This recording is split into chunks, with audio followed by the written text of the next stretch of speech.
Si tienen un ejemplar de la Biblia, estamos en Santiago, capítulo número 4. La cosa solamente se pone mejor con este medio hermano de Jesucristo. Hemos estado procesando capítulo 1, capítulo 2, capítulo 3. Hoy estamos concluyendo, trataremos de cubrir los dos capítulos, el capítulo 4 y el capítulo 5, pero déjenme llevarles a recordar que cuando abrimos nuestra clase, cuando iniciamos nuestra clase, usamos el lenguaje de revitalización. Y la palabra revitalización aplicada en el contexto de Santiago, en el contexto de la iglesia en Jerusalén, que es donde es su audiencia o es sus destinatarios a quien está escribiendo, tiene mucho que ver precisamente con una transición de la cual se le atribuye a Santiago, que el Señor lo posiciona para llevar a cabo a esta iglesia. Y cuando digo esta iglesia, obviamente es la iglesia local, son las iglesias de este tiempo, pero hay una transición que hoy en día, hasta cierta manera, no le hacemos justicia muchas veces a la historia del cristianismo, a la revelación progresiva de Dios, y en este caso a los inicios, en este caso de la iglesia local, porque es lo que estamos hablando aquí, en la iglesia primitiva. Pero una de las transiciones, que es lo que estoy usando el término de revitalización, es la transición precisamente de la perspectiva de un Antiguo Testamento a un Nuevo Testamento.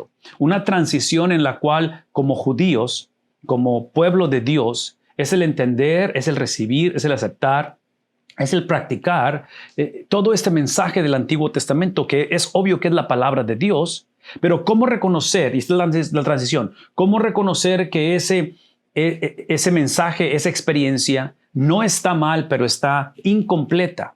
Y Santiago lo que está haciendo, y aquí está el periodo transitorio, Santiago está llevando a la iglesia precisamente a reconocer, y aquí estamos hablando de ese proceso transitorio o de transición, de revitalización, es precisamente el reconocer que el antídoto a la revitalización de la iglesia, el antídoto a la cuestión de la recreación de la iglesia, y digo recreación desde el aspecto estratégico o desde el aspecto, que es la palabra que estoy buscando, desde la metodología. No estoy hablando de teología o doctrina, porque la doctrina no puede cambiar, no debe de cambiar, pero la metodología esa debe de cambiar. Entonces, cuando hablamos de eso, hablamos de que el antídoto, el enemigo o lo opuesto, se presenta como el ojo del huracán. Y uso el término ojo del huracán porque hemos entendido que en la cuestión del clima, en cuestión de huracanes, cuando se encuentran dos categorías 5 huracanes en el mar, en el océano, y si por alguna razón, que es algún fenómeno nada común, no sucede seguido, pero si por alguna razón esos dos huracanes 5 llegaran a juntarse, llegaran a fusionarse, ese punto en medio, que estamos hablando de un poder o de una fuerza inconcebible, de estos vientos, de este fenómeno climatológico, cuando llegan a fusionarse, a eso se le llama el ojo del huracán. Entonces, quiero que piensen en esos términos del ojo del huracán, que esta es una labor nada fácil, que hoy en día, trágicamente, muchas iglesias, como fue hace 2000 años, pero hoy en día, trágicamente, iglesias que no estamos viviendo o que no estamos estratégicamente posicionándonos para esa revitalización, ¿sí? El destino o el futuro es bastante predecible, que es precisamente el que vaya en declive. Mucho del declive de la iglesia es precisamente ese estatus de estancamiento, pero realmente no es estancamiento. Estancamiento es declive, nada más que se siente o se ve como estar estancados. Entonces, todo esto lo estoy mencionando porque el contexto de este capítulo 4, reconectado o trayendo la conversación de revitalización de la iglesia, es precisamente, aquí están los dos huracanes de la iglesia, que hace 2000 años fue el caso, y creo que estamos en la misma situación hoy en día, es la lucha con la naturaleza humana pecaminosa, el hecho de que somos hijos del primer Adán, que todos obviamente tenemos, traemos, conocemos y nacemos en todo ello, combinado con la influencia de la perspectiva secular en medio de la iglesia. Entonces, esos dos huracanes, esos dos componentes, que yo diría, de acuerdo a lo que nos va a explicar Santiago, son los dos componentes que se oponen a la revitalización. Y digo revitalización porque en este caso, cuando pensamos en esa naturaleza humana, cuando pensamos en esa perspectiva cosmovisión secular que trágicamente se ha hecho presente, se ha normalizado dentro de nuestra iglesia, dentro de nuestros hogares, dentro de nuestras culturas. Eso implica que encontramos por lo menos estos tres enemigos, de acuerdo a lo que Santiago nos va a enseñar, y Efesios hace referencia a ello, que son los enemigos del hombre. Uno es, otra vez, la naturaleza humana, de la cual, ahorita más adelante voy a reintroducir la perspectiva la perspectiva, la doctrina del pecado, que nos va a ayudar a procesar esta naturaleza humana. En otras palabras, ¿cuál es la relación del hombre con el pecado? Tenemos que hablar de eso en un momento más. Entonces, esta naturaleza humana, hablamos acerca de sistemas seculares o perspectivas seculares. La palabra secular, más para dejar esto en claro, la palabra secular simplemente implica una perspectiva, una cosmovisión, una manera de tomar decisiones en la vida o de ver la vida sin una referencia religiosa o una referencia específicamente al Señor. Entonces, cuando tienes una generación que no tiene como punto de referencia valores, principios, en este caso bíblicos o del Señor, eso se le conoce como secularismo, que trágicamente es donde estamos hoy en día. Hoy en día somos una generación que hemos perdido, que ya hablar de esta, y estoy pensando en las diferentes que son categorías o no sé cómo grupos, desde esos famosos millennials que le llamamos, en fin, esta generación joven que tenemos hoy en día, que son una bendición y un regalo de Dios, es la generación, por lo menos en Estados Unidos, que yo creo que Latinoamérica no va a ser diferente esto, en Estados Unidos es la generación más grande en número, en cuestión de crecimiento demográfico. Nunca ha habido tanta gente como este grupo de gente que hay hoy en día. Pero el reto con esta cuestión del crecimiento y la explosión demográfica de esta generación es precisamente que le caracteriza precisamente esta mentalidad secular. Entonces, no es tanto que se opongan a la iglesia o al evangelio, es simplemente que, para empezar, no hay necesidad del evangelio porque una mente secular no va a aceptar o no va a aprobar que el hombre nace en pecado. E inclusive el concepto de pecado es bastante ofensivo, porque existe, la mente secular habla de universalismo, habla de pluralismo, habla de relativismo. Entonces, estas cosas son las que están enlistadas aquí otra vez. Ahí están las referencias de Santiago, obviamente Satanás siendo el enemigo del hombre. Efesios va a hacer otra vez otro énfasis en ello. Ustedes pueden ir a la palabra de Dios a ver las referencias bíblicas que están ahí. Un paréntesis antes de adentrarme, porque soy por ir al versículo número 1. Una de las cosas que, y lo hice el día de ayer cuando mandé el enlace de Zoom para ahorita precisamente, volví a mandar y trato de mandarlo periódicamente el comentario precisamente de la clase que estemos hablando. Y parte de la razón del comentario, no solamente porque de ahí vienen las notas del comentario, entonces para que vean de dónde la estamos sacando, pero la otra razón es porque los comentarios de Dr. Bob precisamente contienen muchos temas especiales. Y cuando hablo de temas especiales, ustedes saben, muchos saben de lo que me refiero, es cuando tienes un tema como, por ejemplo, Satanás o el diablo, o tal vez naturaleza humana. En la página o en el comentario, página de internet de comentario, ustedes van a encontrar esos temas expandidos. Entonces, todo eso lo estoy mencionando porque si quieren profundizar el estudio de la palabra de Dios de una manera personal, nuestro tiempo aquí lo valoramos, obviamente, pero es limitado siempre, ¿verdad? Entonces, tratamos de aprovechar lo más que podemos, tratamos de compartir este mensaje de una manera clara, de una manera que se pueda aplicar, pero siempre estamos limitados en el tiempo. Entonces, la invitación es por eso de que hagamos uso a estos comentarios. Versículo número 1, porque aquí es donde empiezan las guerras y los conflictos. Acuérdense que estamos hablando de dos categorías, dos huracanes categoría 5, ¿verdad? Dentro de la iglesia. Santiago está hablando no para prevenir la llegada del huracán. No está hablando Santiago donde está viendo un radar y está dependiendo de meteorólogos y no. Ya está presente, ya están presentes los huracanes, ya están haciendo estragos en la iglesia. Ya, acuérdense, estamos hablando de una iglesia que está en revitalización. La revitalización de la iglesia no sucede en contextos ideales, sucede en contextos reales. Y menciono eso porque, otra vez, todo pastor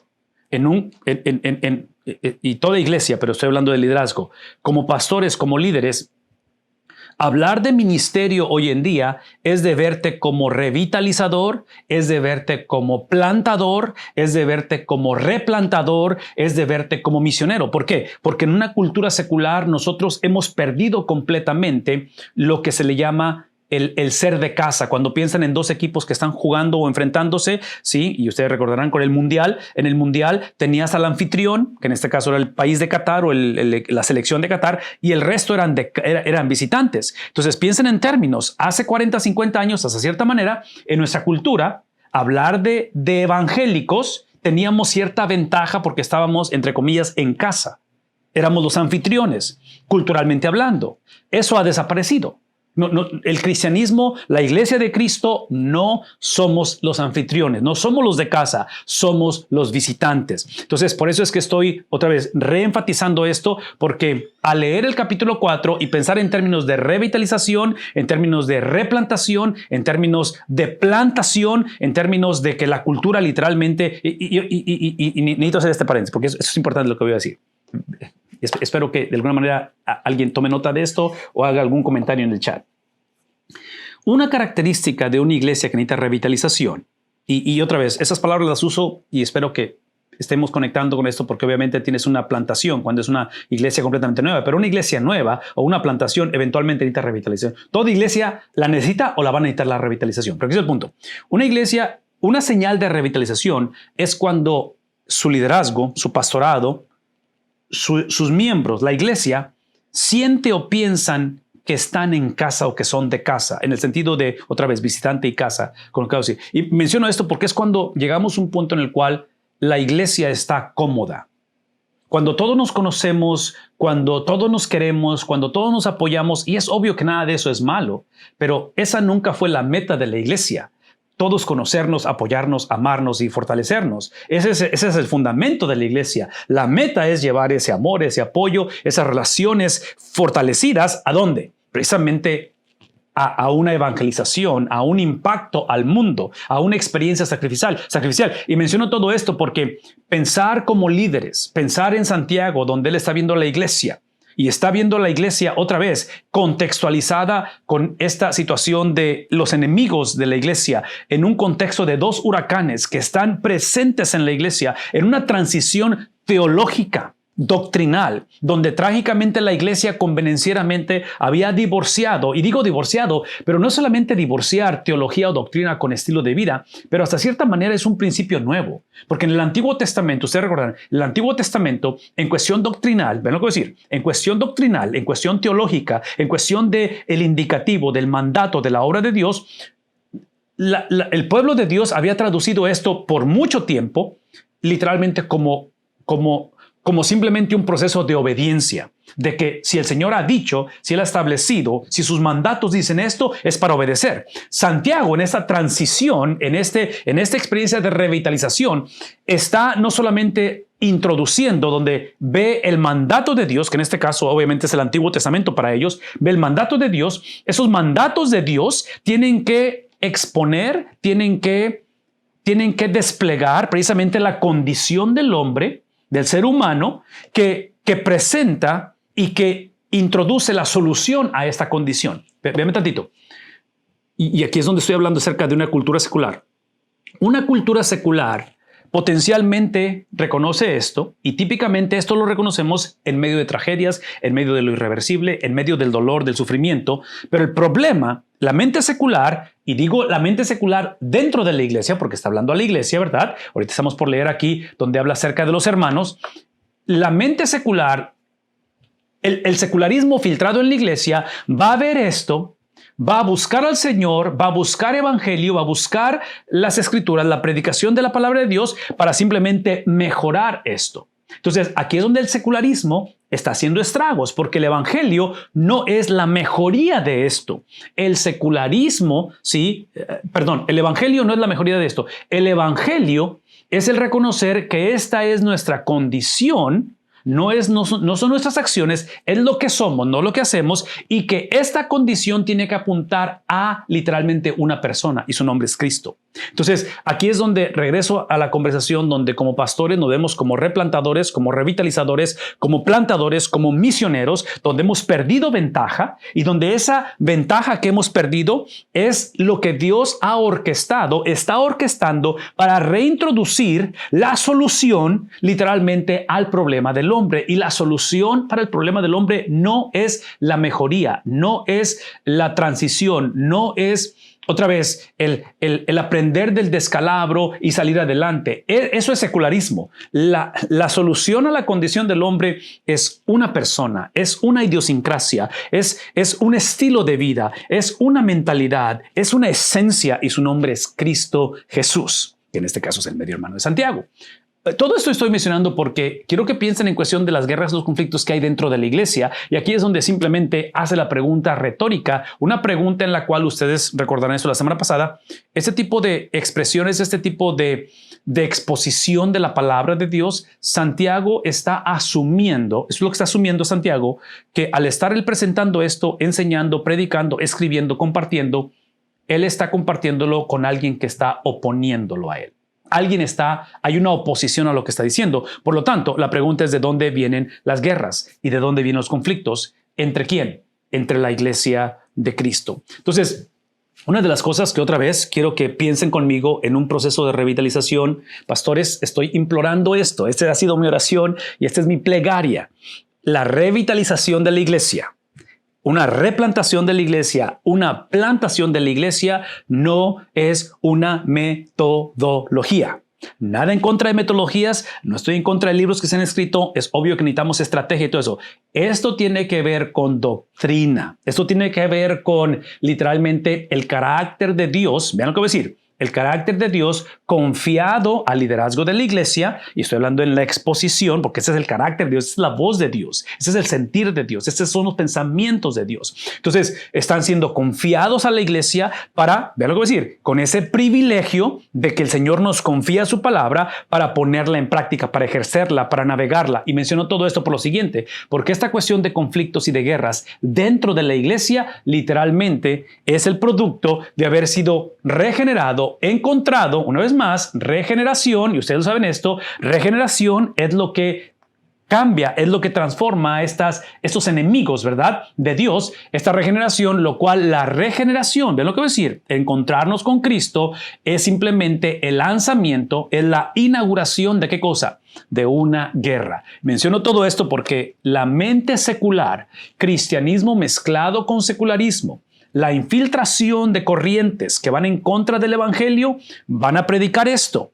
Van a predicar que regeneración es el cesar de la guerra. Entonces, si vienes a Cristo, no va a haber conflictos. Si vienes a Cristo, es para que no haya cáncer, es para que entonces, es el evangelio de la prosperidad. No funciona, no es bíblico. Entonces, Santiago está encontrando esta situación y esta guerra, vean lo que voy a decir, esta guerra que están tomando nota, esa es una de las características que me encantaría, y no sé si ya empezaron a poner cosas en el chat o preguntas, pero por favor escuchen lo que voy a decir. Esta guerra de la que estamos hablando aquí, porque estoy haciendo, y Pastor Miranda, estoy tratando de hacer un énfasis grande en cuestión de la mente secular, de redescubrirla, de reconocerla y de ver estos principios bíblicos que son los que nos permiten filtrar el secularismo. Lejos estemos de decir de esta agua no beberé. Porque el secularismo en la mente sutil de Satanás, la sutileza de nuestra cultura es que se va infiltrando. Y estoy hablando de nuestros hogares, estoy hablando del núcleo de la familia, estoy hablando de nuestras iglesias. Y menciono esto porque esta cuestión de cómo se infiltra esto y cómo está haciendo estragos en esto es precisamente cuando esta experiencia de regeneración, aquí hay algunas referencias bíblicas con respecto a ello, si no solamente pensamos que venir a Cristo es para que cese la guerra y para que no haya conflicto en mí, pero literalmente es la confusión o es el tipo de cultura, es el tipo de ADN dentro de la iglesia que dejamos de entender lo que está en la pantalla. Es el tipo de iglesia que ve la santificación no solamente como añadidura o como opcional. Entonces, las guerras y las luchas emanan de una generación de hombres y mujeres redimidos por Cristo, pero convenencieramente viendo la santificación, viendo el crecimiento en similitud a Cristo como opcional, como circunstancial, como algo que le corresponde a alguien más, o simplemente es la cuestión de convertirnos o hacernos los jueces de nuestro entorno. Entonces, esto tenemos que recordarlo porque cuando se trata de la salvación, porque está hablando a la iglesia, la salvación, el propósito de la salvación es para caminar en comunidad, y aquí no lo puse esto, pero está implicado, es el caminar en comunidad hacia o en similitud a Cristo. Por favor, véanme tantito. Esta cuestión de la guerra que estoy enfatizando es obvio. Por favor, véame. Y por eso estoy hablando acerca de sus principios. Esta guerra, esta lucha que inicia en la regeneración no es una guerra que encaramos o enfrentamos hacia una victoria. No es porque queremos salir victoriosos, lo hacemos desde su victoria. Entonces, es el contraste desde lo que Cristo ha hecho, pero lo que somos llamados a hacer. ¿Tiene sentido esto? Cuando hablamos de lo que Cristo ha hecho y lo que somos llamados a hacer. Entonces, en la justificación, en la redención de nuestras vidas, en la transformación y ser liberados de los enemigos del hombre, esta es la obra exclusiva del Espíritu Santo.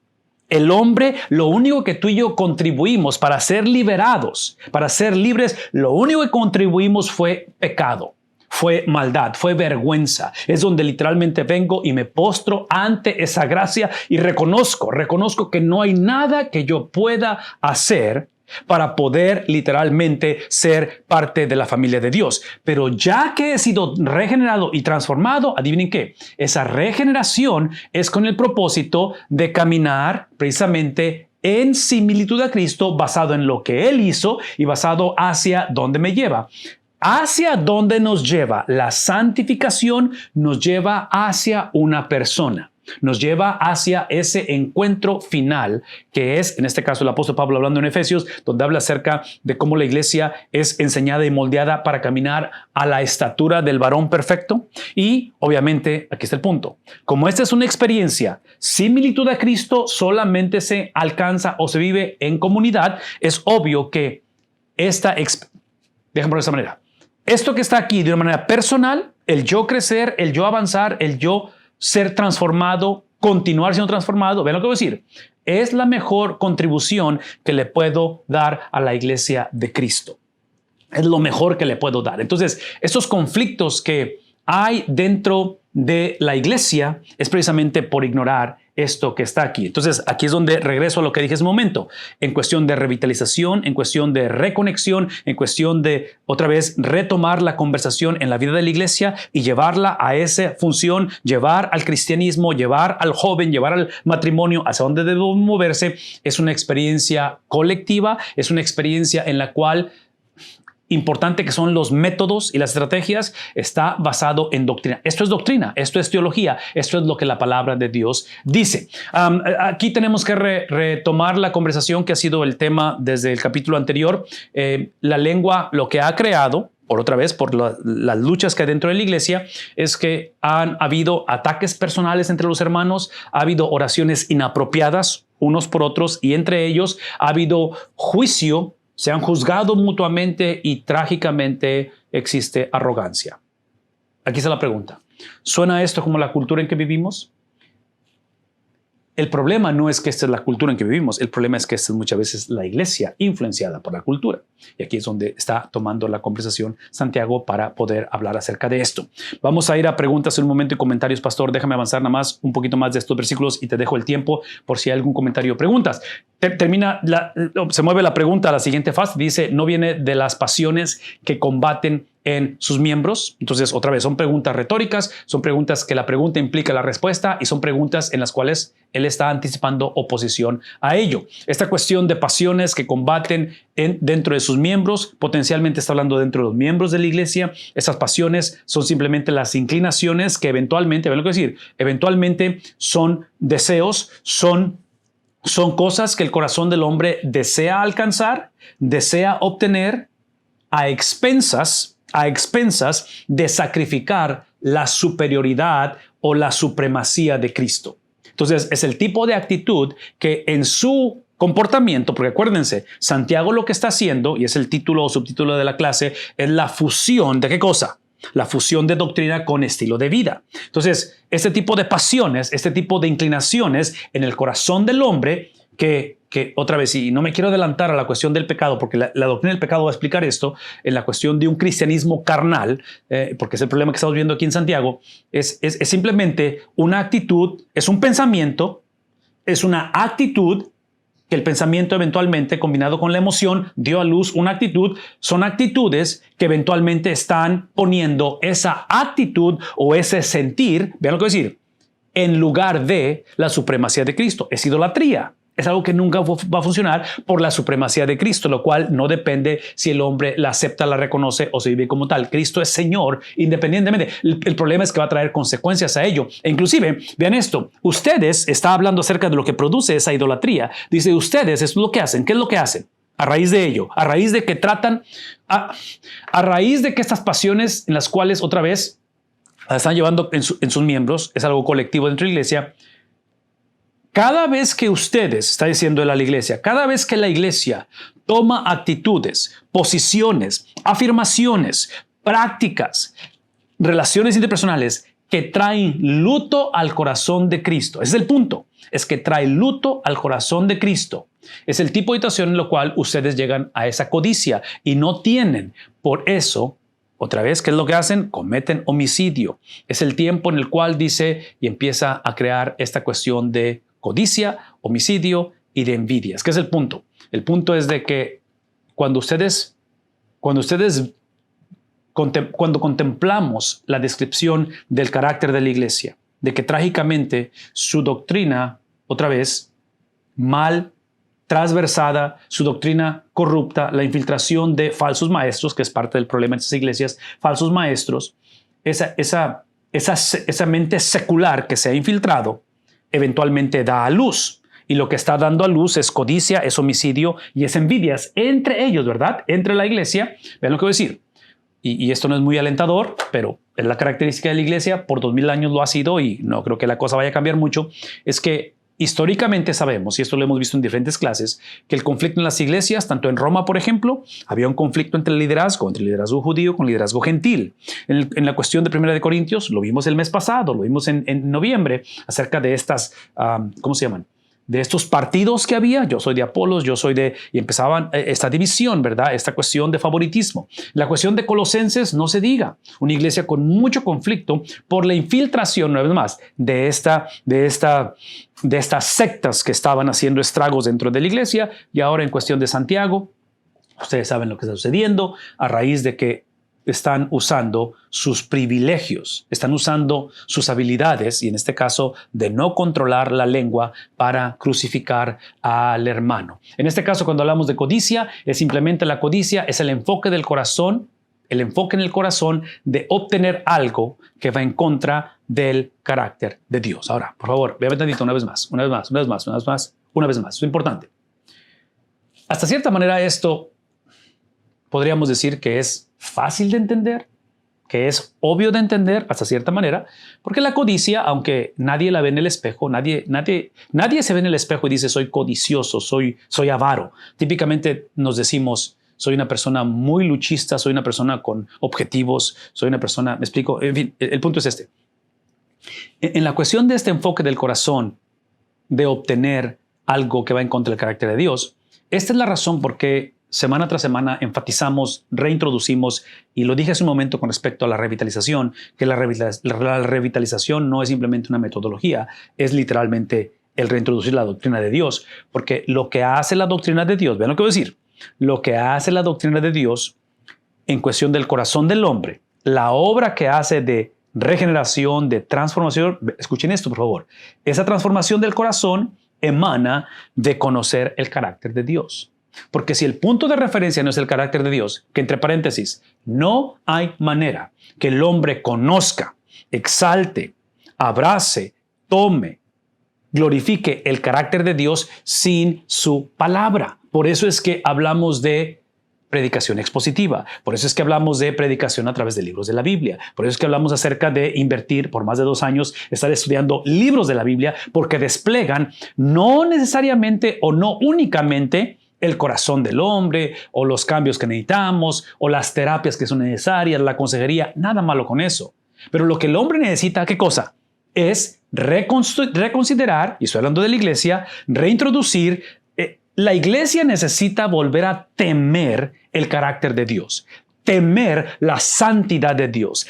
Y estoy hablando de ese temor reverencial. Estoy hablando de ese temor donde reconocemos la majestad de Dios, reconocemos su autoridad, que es una autoridad, es una majestad, es una santidad misionera. Es el carácter de Dios que por naturaleza es el Dios que se ha despojado de sí mismo. Es el Dios que acabamos de celebrar en la Navidad. Es el Dios que literalmente en su amor por nosotros, vean lo que voy a decir, en su amor por nosotros despliega nuestra condición. Porque no hay cosa más tóxica que es ver a alguien en una condición deplorable que va literalmente hacia un precipicio a ciegas y no decirle que está en esa condición. Entonces, todo esto lo menciono una vez más porque estamos hablando acerca de la importancia de que es obvio que el enfoque del corazón del hombre tiene que cambiar, pero voy a decir una vez más, la manera en el cambio del enfoque del corazón del hombre es el producto no de un hombre que tocó fondo y necesita arrepentirse, no de un hombre que reconoce que esto va de mal en peor.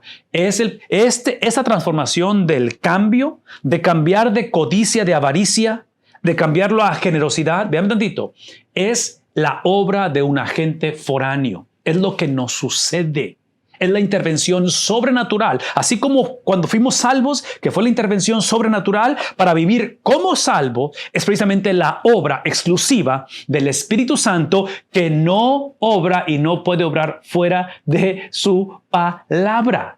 Entonces, por eso es otra vez, la invitación, es la reafirmación de que nuestra enseñanza y predicación tiene que desplegar no tanto la condición del hombre, no tanto la situación secular de nuestra cultura, tiene que desplegar literalmente la esencia de Dios. El trabajo tuyo y mío, como embajadores en cadenas, como representantes de Cristo, como la iglesia de Cristo, es desplegar el corazón de Dios. Es obvio, vean lo que voy a decir. Pastor Miranda, te dejo el tiempo, pero es obvio que el desplegar, es obvio que el comunicar, es obvio que el compartir el corazón de Dios, el carácter de Dios, el precio a pagar va a ser persecución. El precio a pagar va a ser literalmente dar mi vida, porque no hay manera que el carácter de Dios, que la esencia de Dios sea compartido en un contexto donde la doctrina está separada del estilo de vida. No hay manera que la autoridad de Dios funcione y haga la obra de transformar el enfoque del corazón de una familia, de una iglesia, a menos que haya una fusión, un casamiento otra vez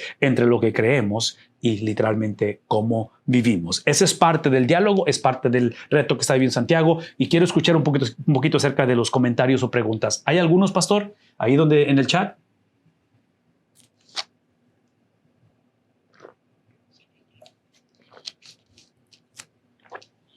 Claro, claro.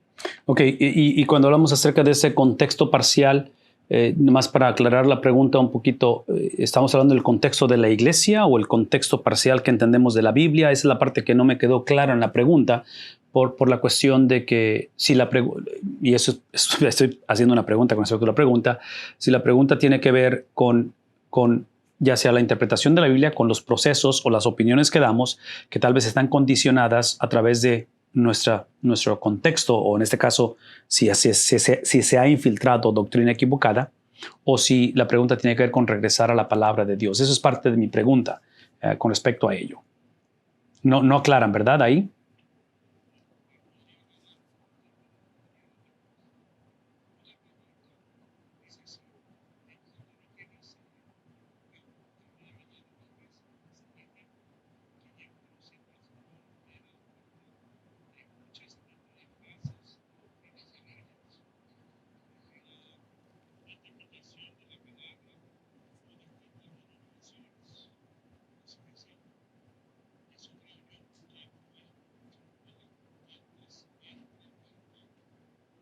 Sí, es cierto eso, y tiene razón mi hermana, pero eso es lo que yo diría. Y ahorita vamos a hablar un poquito más de eso dentro del pasaje, pero la perspectiva de nosotros es esta, que en medio de esa diversidad, de esa fragmentación de la iglesia doctrinal, en fin, etapas que ha vivido la iglesia, y la iglesia lejos ha estado de ser perfecta, lo acabo de enlistar ahorita desde los romanos y los colosenses, y en fin, no puse a los gálatas, pero obviamente los corintios, pero aquí es el punto. La perspectiva de nosotros es de que Dios es soberano de todo, aún de esas situaciones mal versadas, esas experiencias de división y todo eso.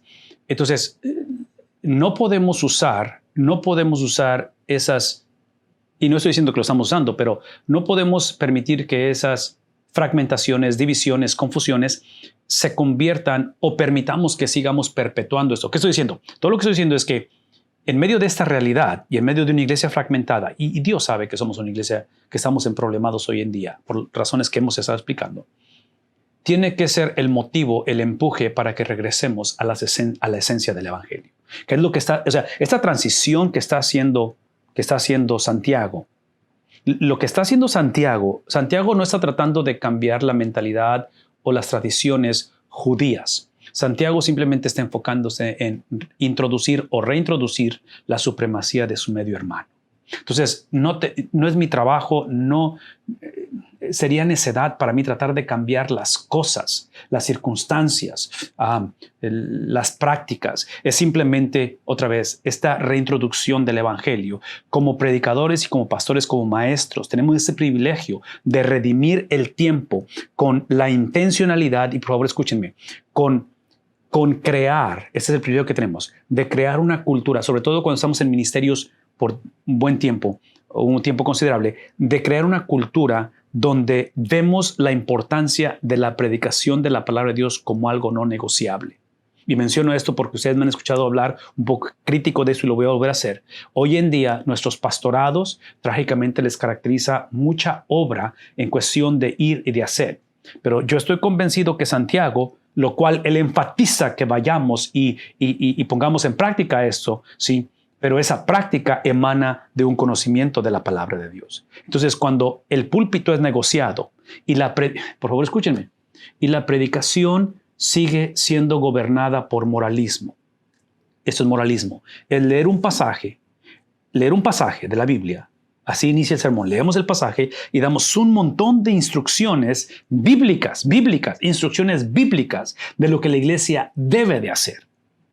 El problema con eso, este es el problema, es que, lo que dijimos que la iglesia debe de hacer no tiene nada que ver con el pasaje. Número uno, ese es un problema serio, porque no tiene nada que ver con el pasaje. Y acuérdense que la autoridad está en la inspiración de ese pasaje, no en lo que yo pienso que debe de ser la iglesia. La otra cosa es esto, que esta es la ironía de este tipo de predicación o de este tipo de moralismo, de este secularismo que se ha infiltrado. No solamente leemos el pasaje y decimos un montón de cosas o instruimos que la iglesia debe de hacer, pero aquí está la ironía.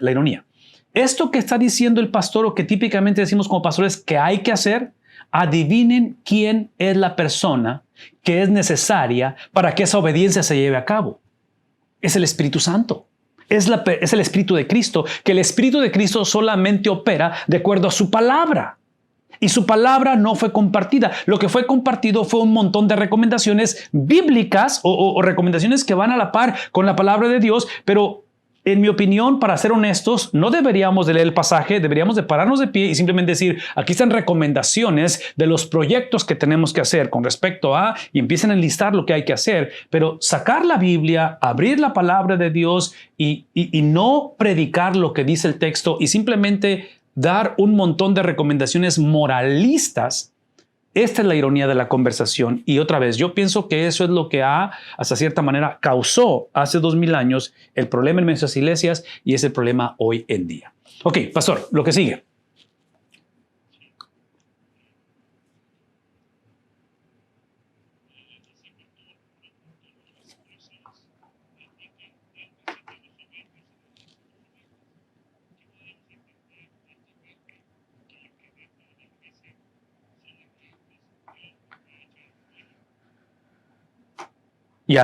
Qué bueno que me preguntan eso, porque para allá voy. Así es que si me dan unos minutitos, estoy en el versículo 2, les prometo que voy a llegar al 6, ¿ok? Les prometo.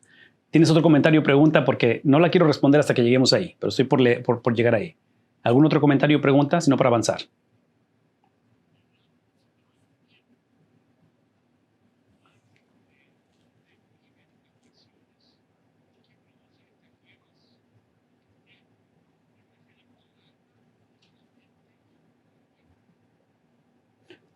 Otra vez, léelo otra vez. Cuando hablamos de los miembros, ajá. Ah, ok.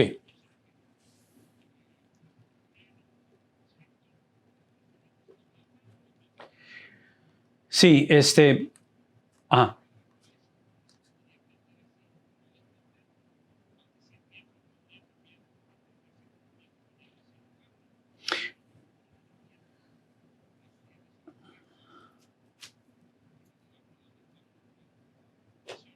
Sí, yo creo, pastor, es una buena, excelente pregunta. Yo creo, y ahí está el pasaje en la pantalla, yo creo que basado en el contexto y porque está hablando a ustedes, donde otra vez, de dónde vienen las guerras y conflictos entre ustedes, yo creo que está hablando acerca de los miembros de la iglesia.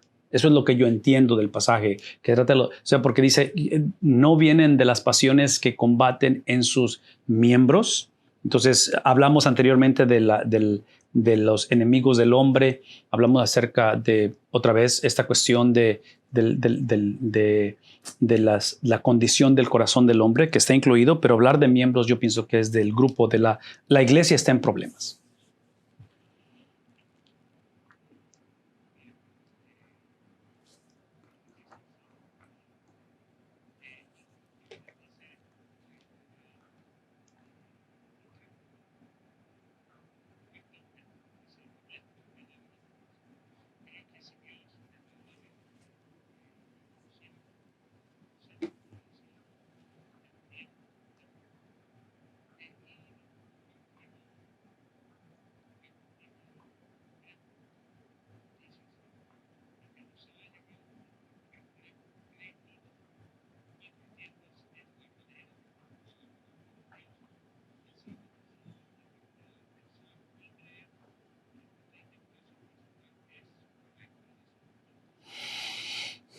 Sí, definitivamente, porque eso es lo que vendría siendo esa arrogancia de la cual vamos a hablar ahorita, ¿verdad? De decir que mi interpretación, mi exégesis, otra vez, mi metodología es la metodología de Dios.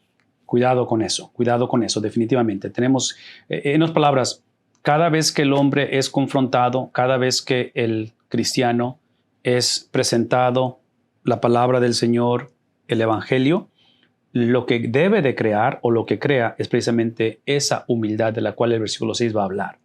A diferencia de que lo opuesto es usar esa revelación o ese entendimiento de la Biblia para crecer o engrandecer algo más y que no sea precisamente el carácter de Cristo. Déjame avanzar, pastor, rápidamente aquí, porque aquí es donde él habla acerca de esa codicia, de ese homicidio, de esa envidia, y dice, y no pueden obtener. Por eso, dice él, combaten y hacen guerra y no tienen, vean esto, no tienen porque no piden. Entonces, está describiendo, obviamente, la condición del hombre, lo que ha estado produciendo todo lo que estamos hablando, y ha producido codicia, ha producido homicidio, ha producido envidia, y eso es lo que produce al final que no pueden obtener. ¿Por qué? Porque otra vez, acuérdense que lo que dijimos como definición es simplemente, y hablando de codicia, hablando de homicidio, es el enfoque del corazón del hombre, el cual desea obtener algo a expensas de negociar o de entristecer o de vituperar, si podemos usar esa terminología de la Reina Valera, ¿qué cosa? El carácter de Dios. Entonces, lo que produce ello, irónicamente, es el no poder obtener, porque esta codicia, ese homicidio, esta envidia, es precisamente porque queremos obtenerlo, ¿verdad? Deseamos algo y no lo obtenemos. Y termina diciendo esto, por eso combaten y hacen guerra. Y al final dice esto, no tienen, y no tienen porque piden mal. Y piden mal precisamente porque el enfoque está distorsionado. El enfoque ha sido negociado. Entonces, lo dijimos anteriormente y lo decimos una vez más. Dios solamente se hace responsable de las cosas que van de acuerdo a su carácter, de acuerdo a su agenda, de acuerdo a la persona de Cristo. Entonces, cada vez que existe codicia, que existe homicidio, que existe envidia, es obvio que esas prácticas, esos distintivos, esas cualidades van en contra de Cristo, del carácter de Cristo. Entonces, en el momento en que el carácter de Cristo es olvidado, negociado, es otra vez puesto como algo opcional, es el momento en el cual el hombre no va a poder obtener y es el momento en el cual no tiene porque no piden. Y la razón obviamente porque el pedir, ven lo que dice aquí, piden y no reciben porque piden con malos propósitos para gastarlo en sus placeres. Entonces, esta es la mentalidad otra vez de la cual simplemente es el pensar, y aquí podría aventarme un buen rato hablando acerca de esto, lo cual no lo voy a hacer por cuestión de tiempo, pero solamente hago este paréntesis, esta referencia.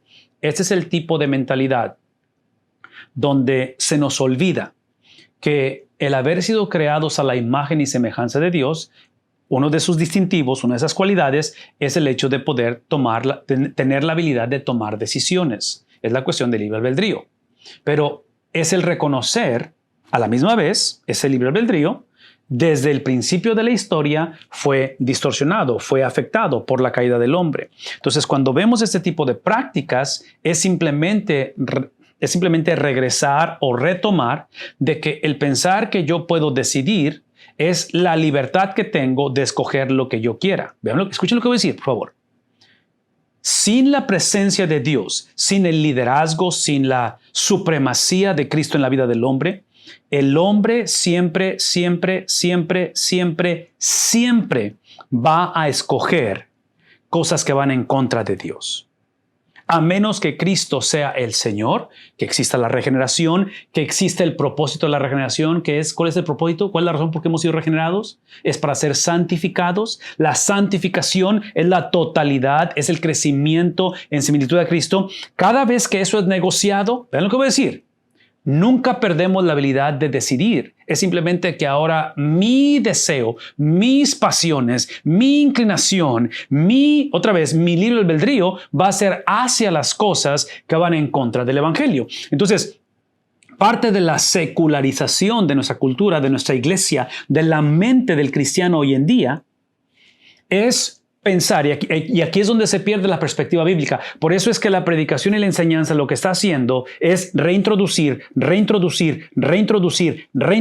los mismos principios. El mensaje solamente es uno, ¿no es cierto? Es una sola persona. Entonces, y todos sufrimos de amnesia espiritual y amnesia con respecto a las cuestiones del Señor. Pero aquí es el punto, es que la iglesia, su liderazgo, padres, jóvenes, señoritas, empezamos a tomar decisiones, porque siempre podemos tomar decisiones, pero realmente, ven lo que decir, realmente sin la supremacía de Cristo, realmente cuando separamos justificación de santificación, esa libertad de decidir realmente es el tipo de persona que regresa a esclavitud, porque esclavitud es tomar decisiones que van gobernadas por codicia, por homicidio y por envidia. Eso es esclavitud. No estén de acuerdo conmigo en ese aspecto. Pero yo no veo nada de libertad cuando la persona en su, entre comillas, libertad o en su libertinaje, en su autonomía, sus decisiones son ¿qué? Y vean lo que está diciendo. Son decisiones de los cuales las toman, las practican. ¿Para qué cosa? Para gastarlos ¿en qué cosa? Para exaltar su propia persona. Entonces, ahí es donde él va a reconocer, donde Santiago va a reenfatizar este principio y dice, y termina diciendo esto, y aquí es donde se pone la cosa un poquito agresiva de este hermano, y dice, oh almas adúlteras. Adúlteros. Está clasificando, está etiquetando no solamente las acciones, pero la esencia. Está viendo el corazón de la iglesia y dice, oh almas adúlteras. Y otra vez, aquí está la pregunta. Las preguntas que están haciendo Santiago son preguntas donde él está anticipando oposición y dice, ¿no saben ustedes? ¿O acaso se les ha olvidado que la amistad del mundo, ¿qué es la amistad del mundo? Esta es la amistad del mundo. La amistad del mundo es tomar decisiones basadas ¿en quién? Basadas en mí. Son decisiones basadas en codicia, en homicidio y en envidia. La amistad del mundo es enemistad con Dios. ¿Acaso han olvidado que ese libre albedrío, del cual otra vez es un distintivo de haber sido creados a la imagen de Dios, solamente es libre cuando es llevado en cautividad a la mente de Cristo. ¿Necesito decirlo una vez más? Una vez más. Libre albedrío solamente es libre cuando esa habilidad de decidir es llevada literalmente presa, es puesta en sumisión. ¿A quién? A aquel que se sometió, aquel que modeló el ceder sus derechos. Por eso dice él, hey, la amistad con el mundo es enemistad para con Dios. Por lo tanto, aquí es el por lo tanto, dice, el que quiera ser amigo del mundo se constituye, ¿qué cosa? Enemigo de Dios. El que quiera mantener patrones, estrategias, el que quiera mantener una ideología, mantener una perspectiva, mantener una teología que está gobernada, en este caso, por codicia, por homicidio, por envidia, se constituye un enemigo de Dios. Y aquí está el punto, porque aquí es donde lo que he estado enfatizando por algún tiempo, por varios años con respecto a esto, y esta es la manera en que quiero que podamos, porque otra vez, sería una conversación un poquito diferente o más evangelística si esto que está enseñando Santiago está hablando a la cultura romana, a la cultura griega, a la cultura, pagana de ese tiempo. Pero ¿a quién está hablando? ¿Quién es la audiencia? ¿Quiénes son los destinatarios de esto? Es la iglesia, ¿no es cierto? Entonces, ¿qué estoy diciendo? Ese es el punto. De que esto es un problema que está por dentro, es un problema de raíz, es un problema que está dentro de la vida de la iglesia, dentro de los hogares. Y menciono esto porque nuestra tendencia es tratar de cambiar, de culpar, de buscar soluciones externas cuando el problema es interno. Y aquí está mi punto. Cuando hablamos acerca de la iglesia, y aquí es donde regreso al privilegio y responsabilidad de aquellos que exponemos la palabra de Dios, aquellos que tenemos acceso a la palabra de Dios, que somos todos. Es que no es nada más para los líderes, pastores, es para todos, es lo que estoy por decir. Pero esta cuestión de reconciliar nuestra vida con Dios y declarar guerra al mundo, guerra al enemigo, por favor escúchenme, inicia reconociendo que somos una cultura como hace 2000 años donde nos gobierna nuestras disciplinas, lo que he hecho, mis logros, lo que no hice. ¿Me explico? O sea, mis credenciales, lo cual va a multiplicar ¿qué cosa? Solamente voy a atraer personas que piensan como yo, sienten como yo, actúan como yo, donde voy a literalmente a postrarme, a ver la meta de que alcance mi potencial en esta vida. Entonces, si esta iglesia no me está favoreciendo a yo poder ejercer mis dones, mis talentos, ¿me explico? Si este matrimonio no está realmente trayendo la satisfacción que yo, entonces hay que buscarlo por otro lado, porque al final se trata de ¿quién? Se trata de, otra vez, se trata de mí. Y al final, obviamente, practicamos doctrinas de las cuales están basadas en mi experiencia. Esto es lo que yo llamaría, si estamos hablando del problema por dentro de la iglesia, es lo que yo diría que sería amistad con el mundo, enemistad con Dios.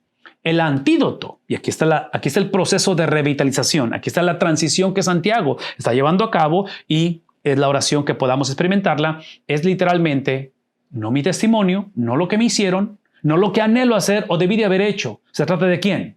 Se trata de, otra vez, de la presentación exclusiva. El punto de referencia no es lo que deseo que los jóvenes hagan, no es lo que las señoritas deben de hacer o los ancianos deben de hacer. ¿Qué es el propósito de esto? Es lo que Cristo ha hecho. Es obvio que vamos a hablar de lo que tiene que decir la iglesia, pero lo digo una vez más, en cuestión de la predicación hoy en día, leemos un pasaje, no habla del testimonio de Cristo, no habla del carácter de Dios, no habla de la esencia de Dios, habla acerca de qué cosa, acerca de lo que tenemos que hacer, de lo que hay que hacer. Y otra vez, nada en contra de lo que hay que hacer, pero observen que el hacer, que son las disciplinas que tenemos, ¿qué cosa? ¿Qué es lo que hacemos? Hacemos lo que Cristo hizo, pero no hay manera de ejercer el mandato de Cristo, el estilo de vida de Cristo, la mente de Cristo. Por favor, escúchenme, no hay manera que eso suceda a menos que sea empoderado por su palabra a través de su Espíritu Santo en un contexto de comunidad.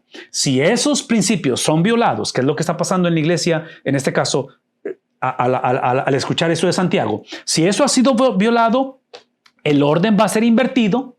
Va a seguir siendo una iglesia, una generación, una vida, un hogar que esté basado en un moralismo, que esté basado en logros, en derrotas, que esté basado en lo que me pasó, en mis cicatrices, en mis experiencias, y aquí es donde termina mal la historia. En fin, todo esto lo estoy otra vez reenfatizando porque en cuestión de la doxología o la adoración tiene que ser ¿qué cosa? La adoración no es por los problemas que tenemos, es en medio de los problemas. Termina con esa pregunta, otra vez retórica y con expectativas de oposición. ¿O piensan que la Escritura dice en vano? Esta es la pregunta. ¿Acaso piensan que esto es en vano cuando dice Dios celosamente anhela el Espíritu que le ha hecho morar en nosotros? Esta cuestión de celo, quiero que piensen en términos de exclusividad. Es el celo de exclusividad, es el celo en el cual me lleva a Éxodo capítulo 19, cuando antes de entregar la ley, que es en el capítulo 20 de Éxodo, él declara que ustedes van a ser, hablando al pueblo de Dios, dice: ustedes son para mí una nación de sacerdotes, son mis representantes. La función del sacerdote, ¿qué es? Es mediar precisamente entre el pueblo y Dios, ¿verdad? Entonces, ustedes son mis mediadores. Ustedes, está hablando antes de que ejerzan obediencia, antes de que sepan cuáles son los requisitos, la ley. Dios declara lo que ellos van a hacer en cuestión de esencia, no en cuestión de hacer, en cuestión de obediencia. Entonces, menciono todo eso porque es en ese contexto de exclusividad que Dios muestra ese celo. Pero Él, hablando del Dios de celo, da mayor gracia. En otras palabras, en medio de toda esta depravación, en medio de toda esta negociación, en medio de esta infiltración de doctrina, de secularismo, en medio de esta coalición o de este colapsar de los dos huracanes que estamos hablando, que es la naturaleza humana con esta mente secular, en medio de todo esto, ¿qué es la solución? Vean lo que dice el versículo 6. ¿Qué es la solución? La solución es la reintroducción de la gracia de Dios. Por favor, escúchenme. Si están escribiendo algo en sus notas, pónganlo o en el chat. Esta cuestión de la gracia de Dios, gracia no es simplemente lo que Dios hace. Gracia es lo que Dios, alguien termine la frase, es lo que Dios es. No es solamente lo que hace, es lo que Dios es. E inclusive, vean esto, con respecto a esta gracia, porque lo va a explicar. Gracia es simplemente recordar esto. Esto es gracia. Es que Dios resiste a los soberbios y gracia es que Él da precisamente, ¿qué cosa? A los humildes. Esta humildad de la que estamos hablando, que es esta humildad, que es lo que produce esa receptividad de la gracia. Puede decir no es más. Esta humildad no es el producto de alguien que abandonó la soberbia, entendió, porque tomó un curso, pasó por una experiencia y ahora es humilde. Esta humildad es la obra exclusiva del Espíritu de Cristo obrando en la vida del hombre. ¿Por qué? Porque todos sin excepción nacemos, todos sin excepción en cuestión de libre albedrío, sin la humildad de Cristo, todos practicamos un libre albedrío gobernado por soberbia.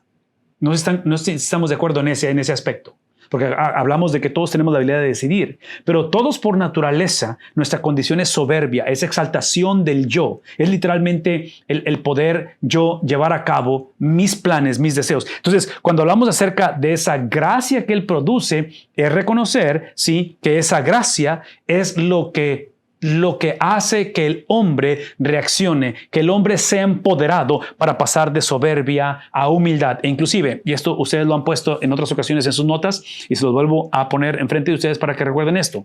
Porque como hemos estado diciendo que este es un mensaje para la iglesia de Cristo, la implicación de ello es que la iglesia de Cristo, y eso te pasa a ti y me pasa a mí, a todos nos sucede esto, es de que se nos olvida por experiencias, por logros, por fracasos, por un montón de cosas, por desenfocarnos en la palabra de Dios.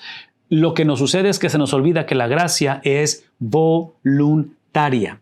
Dios no nos debe absolutamente gracia, no nos debe absolutamente nada. Entonces, al principio nos ha sorprendido esa gracia admirable, el himno lo dice, ¿verdad? Sí, nos acostumbramos a ella, eventualmente la esperamos, trágicamente llegamos a asumirla, y hemos llegado a ese punto de osadía donde ahora la demandamos. Esa es parte de esa soberbia que tenemos en medio de nosotros. Acuérdense de la ilustración que les he dado anteriormente, donde hablamos de alguien que en lugar de comprar, roba. Y al robar, la persona, el dueño de la tienda, que se da cuenta que le han robado, ¿sí?, lo para en la puerta cuando está por salir la persona. Y ahora, en medio de ser, otra vez, con las manos en la masa, ¿sí?, es ahí donde la persona trata de pagar y dice, hey, perdóname, pero aquí está lo que me robé o trataba de robarme. Entonces es tratar de de enmendar el daño que hice. Escuchen lo que voy a decir, porque aquí es donde está conectado la cuestión de la gracia, ¿sí? El dueño de la tienda, cuando la persona fue tomada en el acto de violar la ley, de robar, ¿sí? El hecho de que quiera pagar, el dueño de la tienda no tiene obligación de tomar su pago. No tiene esa obligación ya, porque hay una infracción. Entonces, el momento en que infraccionó, pierdes el derecho de demandar que acepten tu pago. Entonces, traduzcan esto en cuestión de nuestra relación con Dios. En nuestra relación con Dios, muchos hemos trágicamente en nuestra mente pensado que Dios me debe gracia porque Dios tiene que ver todo lo que he hecho, todos mis logros, toda mi fidelidad, todo lo que conozco de la palabra de Dios. Pero una vez más, esas actitudes, esas disciplinas que hemos estado hablando, por favor escúchenme, esas disciplinas tienen que emanar de la palabra de Dios, porque anteriormente mis disciplinas eran precisamente de idolatría. Mis disciplinas anteriormente, antes de Cristo, eran en cuestión de exaltar mi persona. Y menciono todo esto porque la conversación siempre inicia donde todos hemos robado, donde todos hemos violado eso. Entonces, escuchen lo que voy a decir. Dios no tiene la obligación de perdonar a nadie, de salvar a nadie. Entonces, cuando la gente se sorprende y hablamos acerca de esa doctrina de elección y cuando pensamos y decimos, ok, ¿cómo es posible? Pensamos que Dios es injusto cuando algunos van al infierno. No. Sí, aquí está el punto. Sí. El punto, lo sorprendente no es que personas vayan al infierno. ¿Qué es lo sorprendente? Que personas vayan al cielo. Eso es lo sorprendente.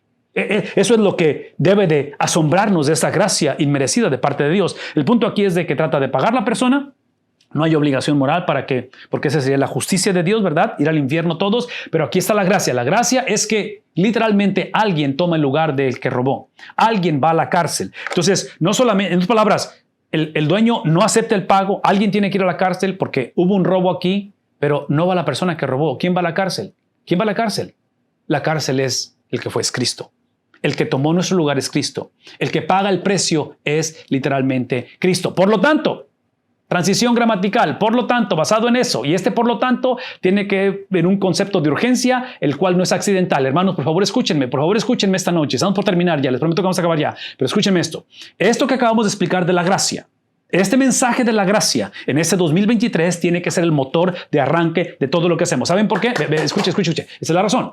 Porque es cuestión de tiempo que el 2023 va, si no es que ya, pero va a venir cargado de retos. Y no soy profeta ni hijo de profeta, ni estoy anunciando ni preestableciendo tragedias para nadie, pero es cuestión de tiempo. Vivimos en un mundo gobernado por Satanás. Su poder es real, es limitado, pero es real. ¿Qué es el punto? De que cuando viene lo nunca antes pensado, cuando lo irreversible se hace presente, lo que es puesto a prueba es esa gracia. Es el pensar que Dios merece, que yo merezco, que Dios acepte mi pago, que acepte mi oración, que acepte mis ruegos. Una vez más, esta cuestión de la gracia tiene que ser el motor de arranque de nuestra vida cotidiana, independientemente de las circunstancias. Déjeme decir una cosa más con respecto a la gracia. Otra de las razones por qué esta cuestión de la gracia tiene que ser uno de los motores de arranque de nuestro diario vivir, de nuestro acostarnos y levantarnos, es porque es cuestión de gracia. Es cuestión de tiempo. Alguien en nuestro círculo de influencia va a necesitar de esa gracia de nosotros. Y la pregunta es, ¿qué le estamos dando a aquellos que han robado, a aquellos que han infraccionado, a aquellos que han violado nuestros derechos, que han ofendido? Porque es el problema de esta iglesia, ¿verdad? Esta cuestión de cómo viven unos con otros de pleito. Entonces, aquí es donde ese por tanto tiene que verse ¿cómo? Con urgencia. Nunca. La gracia compartido unos con otros nunca es accidental. Tiene que haber un proceso, tiene que haber otra vez esa estrategia de cómo nos vamos a perdonar unos a otros. Y dice él, sométanse. Esto es lo que produce. Esta es la solución a esto. Dejen. ¿Qué es lo opuesto a someterse? No someterse, otra vez, es simplemente autonomía, es simplemente exaltar mis derechos, es simplemente regresar a ese egocentrismo, a esa soberbia, ¿sí? Dice, sométanse. Y ese someterse, vean esto, vean el contraste. Someterse es obvio a Dios, al Señor, esa sujeción, ¿qué es lo que produce? No produce un mejor matrimonio, no produce una mejor iglesia, no produce mejores condiciones, simplemente produce la habilidad de resistir. No produce que va a cambiar la presión, que va a cambiar la oposición. Produce la habilidad. Porque ¿qué sería lo opuesto a resistir? ¿Ceder? Entonces, aparentemente, cuando cedemos, cuando la iglesia ha cedido, cuando hemos negociado el evangelio, aparentemente es el producto de la falta de sujeción. En este caso es la sujeción al Señor. El contexto de esta sujeción, de este mandato, de este imperativo, el contexto de este mandato a resistir es un contexto militar. Es alguien dando órdenes militares, no accidentales. Y otra vez, el mandato es una lucha continua ¿contra qué cosa?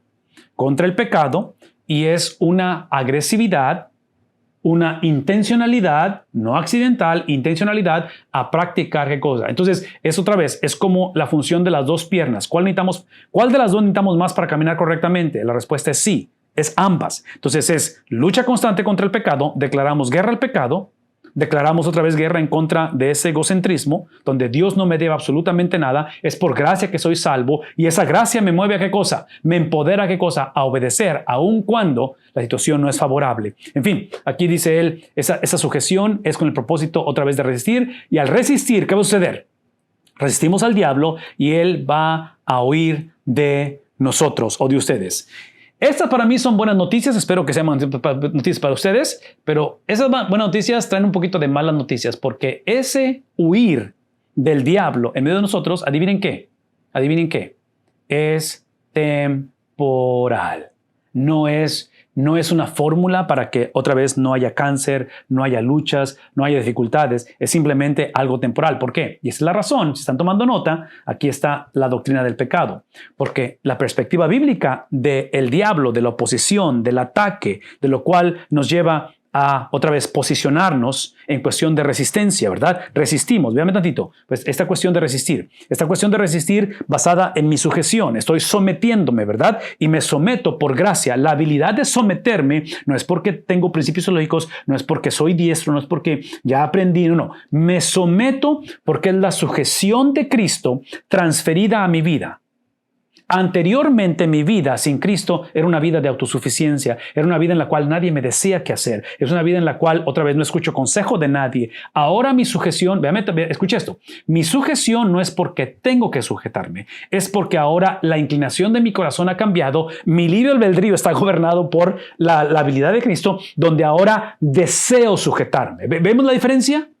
No es tanto que tengo que sujetarme, pero es que ahora deseo sujetarme, porque una característica de Cristo es que Cristo vivió la victoria de Cristo, la autoridad de Cristo, la supremacía de Cristo. Filipenses capítulo 2, la supremacía de Cristo, la autoridad, fue en un contexto de ¿qué cosa? De humillación.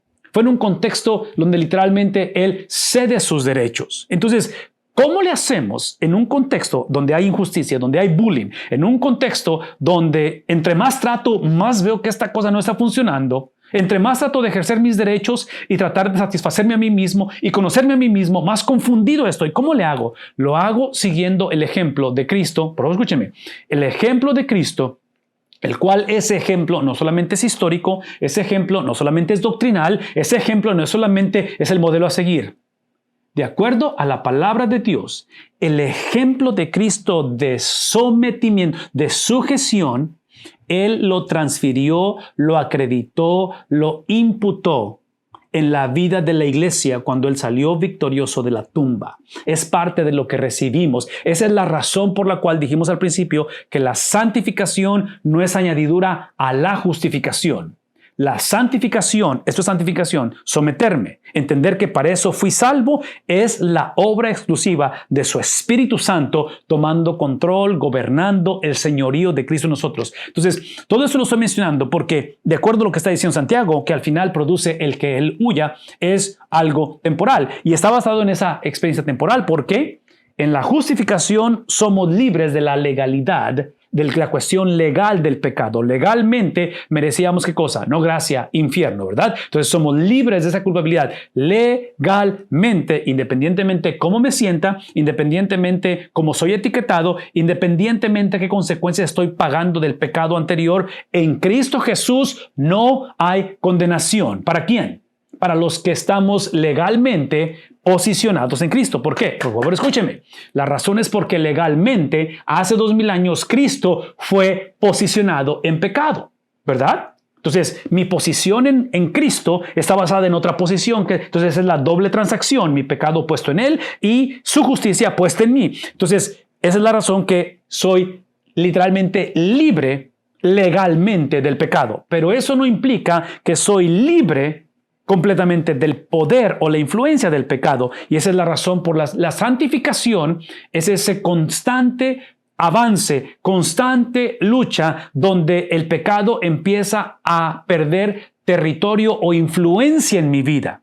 Ya he sido libre del pecado en cuestión de legalidad, desde la perspectiva legal ante el juez, que es Dios. Pero en cuestión de influencia o de poder, es en ese proceso de santificación. Eventualmente, en la glorificación, es que seremos libres ¿de qué cosa? De la presencia del pecado. Por eso es que esta cuestión de que Él huya de medio de nosotros es simplemente ¿qué cosa? Temporal. Eventualmente será permanente, pero eso obviamente sucede después. Pastor, comentario o pregunta antes de irme a estos últimos versículos. Te dejo el micrófono. ¿Tienes algo para mí con respecto a comentarios o preguntas?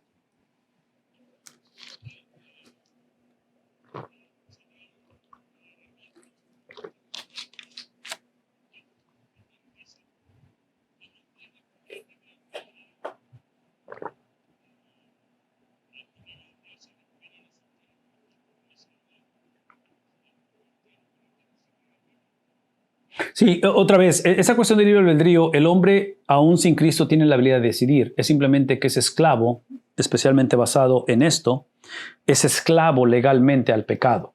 Entonces, por obligación legal, el hombre sin Cristo tiene que pecar. No es que solamente quiera pecar, pero tiene que pecar. E inclusive, esta cuestión del libre albedrío o del pecado en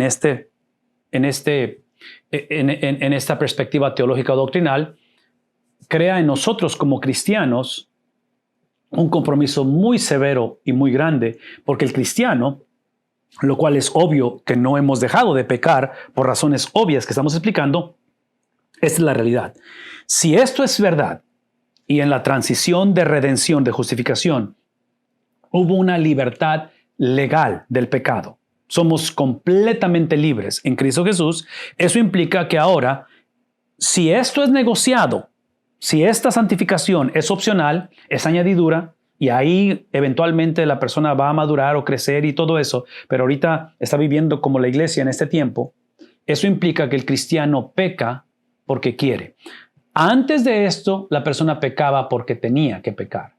Cuando estamos en esta experiencia, ahora pecamos porque queremos, no porque tenemos. Es simplemente porque ese libre albedrío. La pregunta es si que en Cristo obtenemos libre albedrío. La respuesta es no, porque el libre albedrío siempre lo tuvimos. Es simplemente que estaba cauterizado, estaba dominado por la legalidad al pecado. Cuando venimos a Cristo, el libre albedrío ahora está cauterizado, está llevado en sujeción ¿a quién? A Dios. Entonces, es la habilidad de practicar o de decidir, simplemente que lo que cambia es la inclinación hacia dónde. ¿Qué es lo que mueve esa habilidad de decidir? Sin Cristo es al pecado, con Cristo debe de ser hacia la justicia, pero es obvio que esta iglesia está batallando, tú batallas y yo batallo, por eso es que hablamos de esa experiencia. Estas son las dos caras de una sola moneda, justificación y santificación. Ok, ¿otro comentario, pastor?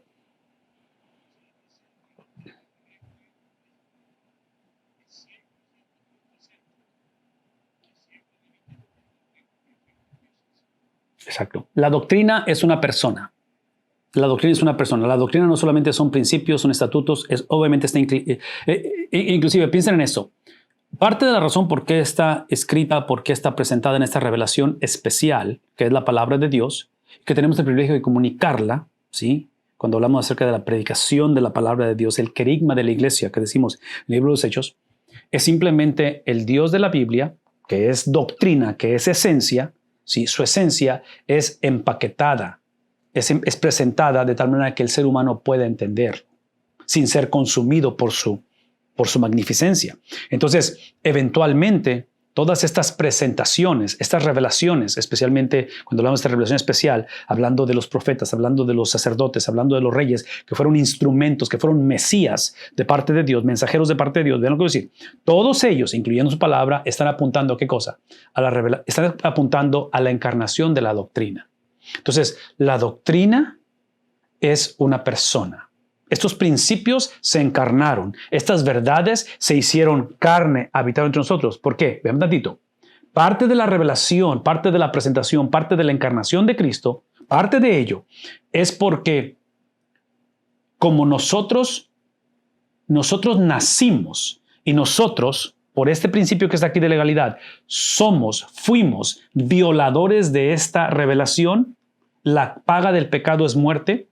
Él tenía que hacerse presente para no solamente pagar por nuestra deuda, como en el robo de la tienda, ¿sí? Pagar por nuestra deuda que teníamos pendientes, no solamente eso, pero esa muerte de Cristo donde Él paga por la violación de la ley, de la doctrina, esa muerte no es suficiente. Esa muerte solamente nos posiciona en un estatus, en una condición de inocencia, como fue el primer Adán antes de pecar. Entonces Cristo viene, se hace presente, Emmanuel, Dios con nosotros, para hacer eso, pero hay otra parte de la conversación que ahora es su justicia o su perfección transferida a nosotros. Entonces, no solamente su muerte es necesaria para dejar nuestro saldo otra vez en blanco o en cero con el Señor, pero ahora necesitamos de su justicia, necesitamos de su sentir, necesitamos de su hablar, necesitamos de su idiosincrasia, necesitamos de su sumisión. Por eso es que he estado enfatizando, pastor, esta cuestión de asumir, de sumisión. ¿Por qué? Y me voy a mover a lo que sigue para terminar esta noche, y si hay otro comentario o pregunta lo leemos ahorita que después de estos versículos, pero dice aquí, acérquense a Dios, acérquense a Dios. Entonces, una vez más, la sumisión es lo que le sucede a la iglesia, es la sumisión de Cristo empoderada, transferida a nosotros por su palabra y por su espíritu en comunidad, y el acercarme a Dios, que es lo que produce después de que me he sometido, después de que esa sujeción al Señor ha producido la habilidad de mantenerme firme y Él ha oído temporalmente. En ese proceso, ahora por favor, escúchenme. No está prometiendo una mejor vida, no está prometiendo una solución a los problemas, no está prometiendo ese libre albedrío donde ahora decido y hago lo que quiero. Pero escuchen, ahora lo que ha hecho esa sujeción, lo que ha hecho esa habilidad de mantenerme firme y la ausencia del enemigo, vean tantito, lo que produce ahora es una nueva inclinación de mi corazón, de que cuando la situación no tiene sentido, cuando el dolor es palpable, cuando el luto me sobretoma, cuando la enfermedad es algo que no puedo combatir, ¿qué es lo que mi corazón anhela? Y es obvio que anhelamos que los problemas aparezcan. Es obvio que anhelamos que la situación mejore. Es obvio que anhelamos y todo eso es legítimo, pero la pasión de mi corazón es desear la presencia, es acercarme al Señor. Donde literalmente el apóstol Pablo, estando en Filipenses, escribiendo a los Filipenses, estando encarcelado, dice: ya sea que yo tenga vida, ya sea que yo muera. Para mí el vivir es acercarme a Dios, y para mí el morir es el acercamiento en toda su totalidad, es ganancia. Porque no puedes controlar, podrás controlar salario, mi cuerpo, podrás hacer un montón de cosas, pero mi pasión por la presencia de Dios no lo puedes cambiar. Entonces, en este caso, Santiago está diciendo: acérquense a Dios. Una vez más, este acercamiento, el lenguaje sacerdotal que está usando, es porque en el Antiguo Testamento, quien se acercaba al Señor, ¿quiénes eran? Sacerdotes y levitas. Ahora es aplicable ¿a quién? Al cuerpo de Cristo, precisamente a través de Cristo, ¿verdad? Porque Él es el sumo sacerdote. Y dice, ¿y Él qué cosa? La inclinación ha cambiado, esa inclinación, por favor escúchenme, esa inclinación ha cambiado, la intención del corazón, mi inclinación ha cambiado, mi habilidad de decidir no ha cambiado, pero ahora como he sido empoderado para decidir acercarme a Él, lo que mi corazón anhela, la sed que hay en mí ha cambiado, eso me empodera para poder moverme hacia Él. ¿Qué estoy diciendo? Lo que estoy diciendo es esto, es de que ahora esto no es el determinismo, no sé si está bien dicha la palabra, pero es la cuestión de que el hombre sigue teniendo la habilidad de decidir. En este caso, esa decisión, Dios la honra, donde ahora Él se va a acercar a nosotros. ¿Por qué? Porque el pacto incondicional, que es lo que empoderó al hombre a acercarse a Dios, está producido para ejercerse en una relación condicional. La condición es de que a menos, escuchen lo que dice, este acercamiento es el producto del pacto incondicional. Es la habilidad dada por el Espíritu Santo a través de la obra de Cristo que ha cambiado la inclinación del corazón del hombre. Pero esa inclinación ha cambiado donde ahora mi deseo, mi anhelo, mi pasión, el motor de arranque que es acercarme a Él, es para que Él se acerque a mí. Y a menos que haya esa relación condicional. La iglesia en el primer siglo, la iglesia, los destinatarios de Santiago estaban actuando como si fuera una relación incondicional. Querían tratarse unos a otros como si no hubiera Dios y pensar que Dios como quiere va a bendecir esa relación. Eso no va a existir. Dice aquí, limpien sus manos, pecadores, y ustedes de doble ánimo purifiquen sus corazones. Y estos mandatos, estos imperativos de limpiar, de quitar nuestras impurezas, de purificarnos, no es porque tenemos que hacernos, es porque podemos hacerlo. ¿Ven la diferencia? O sea, no lo hago porque tengo que, no me acerco porque tengo que, lo hago porque puedo, porque tengo esa libertad ahora de ejercer mi libre albedrío para las cosas que son literalmente para el Señor. De tal manera que, una vez más, la similitud a Cristo, por favor escúchenme, la similitud a Cristo no es automática. Es la razón por qué soy salvo, pero no sucede automáticamente en la regeneración. Es un proceso de santificación, ¿verdad? Otra vez, aflíjense, lamentense y lloren. Que su risa se convierta en lamento y su gozo en tristeza. Ya está concluyendo, ya Santiago está asumiendo que la perspectiva ha cambiado, que la idiosincrasia ha cambiado, que hay una reconciliación con Dios, que ahora la iglesia quiere acercarse al Señor y se acercan, escuchen lo que voy a decir, se acercan no porque han cambiado, se acercan porque Cristo da acceso a ese acercamiento. ¿Qué estoy diciendo? Estoy haciendo énfasis en esto porque el moralismo de hoy en día dice, a menos que pongas tu vida en línea, a menos de que dejes ciertas costumbres, y entonces ya te puedes... No. El acceso al Señor no es porque yo cambio, he dado evidencias, he luchado, he invertido. No. El acercamiento, el acceso que tengo a acercarme al Señor es porque Cristo creó eso. Por favor, véame. La razón que esta noche me puedo acercar al Señor es porque hace 2000 años Cristo fue abandonado. Porque cuando Él clamó acercamiento, cuando Él buscó el amparo, cuando Él buscó el apoyo, cuando Cristo clamó por esa gracia, ¿qué es lo que le dio al Padre? Le dio justicia. El Padre depositó en Él literalmente su venganza, su justicia. Y literalmente produce en Él, crea en Él, su cuerpo se convierte el destinatario de ese sufrimiento que tú y yo deberíamos de haber experimentado en esta vida y la vida que está por venir. Entonces, cuando hablamos acerca de esa accesibilidad al Padre, acordémonos que es el producto de alguien que fue abandonado, alguien que fue rechazado, alguien que fue destituido, alguien que fue tratado como un maldito. Y esa es la persona de Cristo. A raíz de ello, en ese contraste, Santiago dice, aflíjense, lamentense, lloren. O sea, vean la magnitud de lo que ha pasado. Dice que su risa se convierta en lamento y su gozo se convierta en tristeza. ¿Cuál es la razón? ¿Por qué está creando Santiago esta combinación, este contraste no fácil de procesar? En otras palabras, o hay que estar en lamento o hay que estar en gozo. O hay que ver lo que causó mi pecado a la vida de Cristo y cómo el evangelio ha sufrido y cómo la iglesia ha sido confusa por mi falta de liderazgo y de integridad, o realmente tengo que gozarme porque tengo acceso al Padre. ¿Qué hacemos? Y aquí es el punto. El punto es que estas buenas noticias del evangelio, de restauración, de una iglesia que tiene que ser revitalizada, inician con malas noticias. El preámbulo no es llevar a la iglesia de una categoría 3 a una categoría 5 a una categoría 8. Sí, el preámbulo del avance de la iglesia es reconocer que hace 2000 años el fundador de la iglesia, el esposo de la iglesia, dio su vida por la iglesia.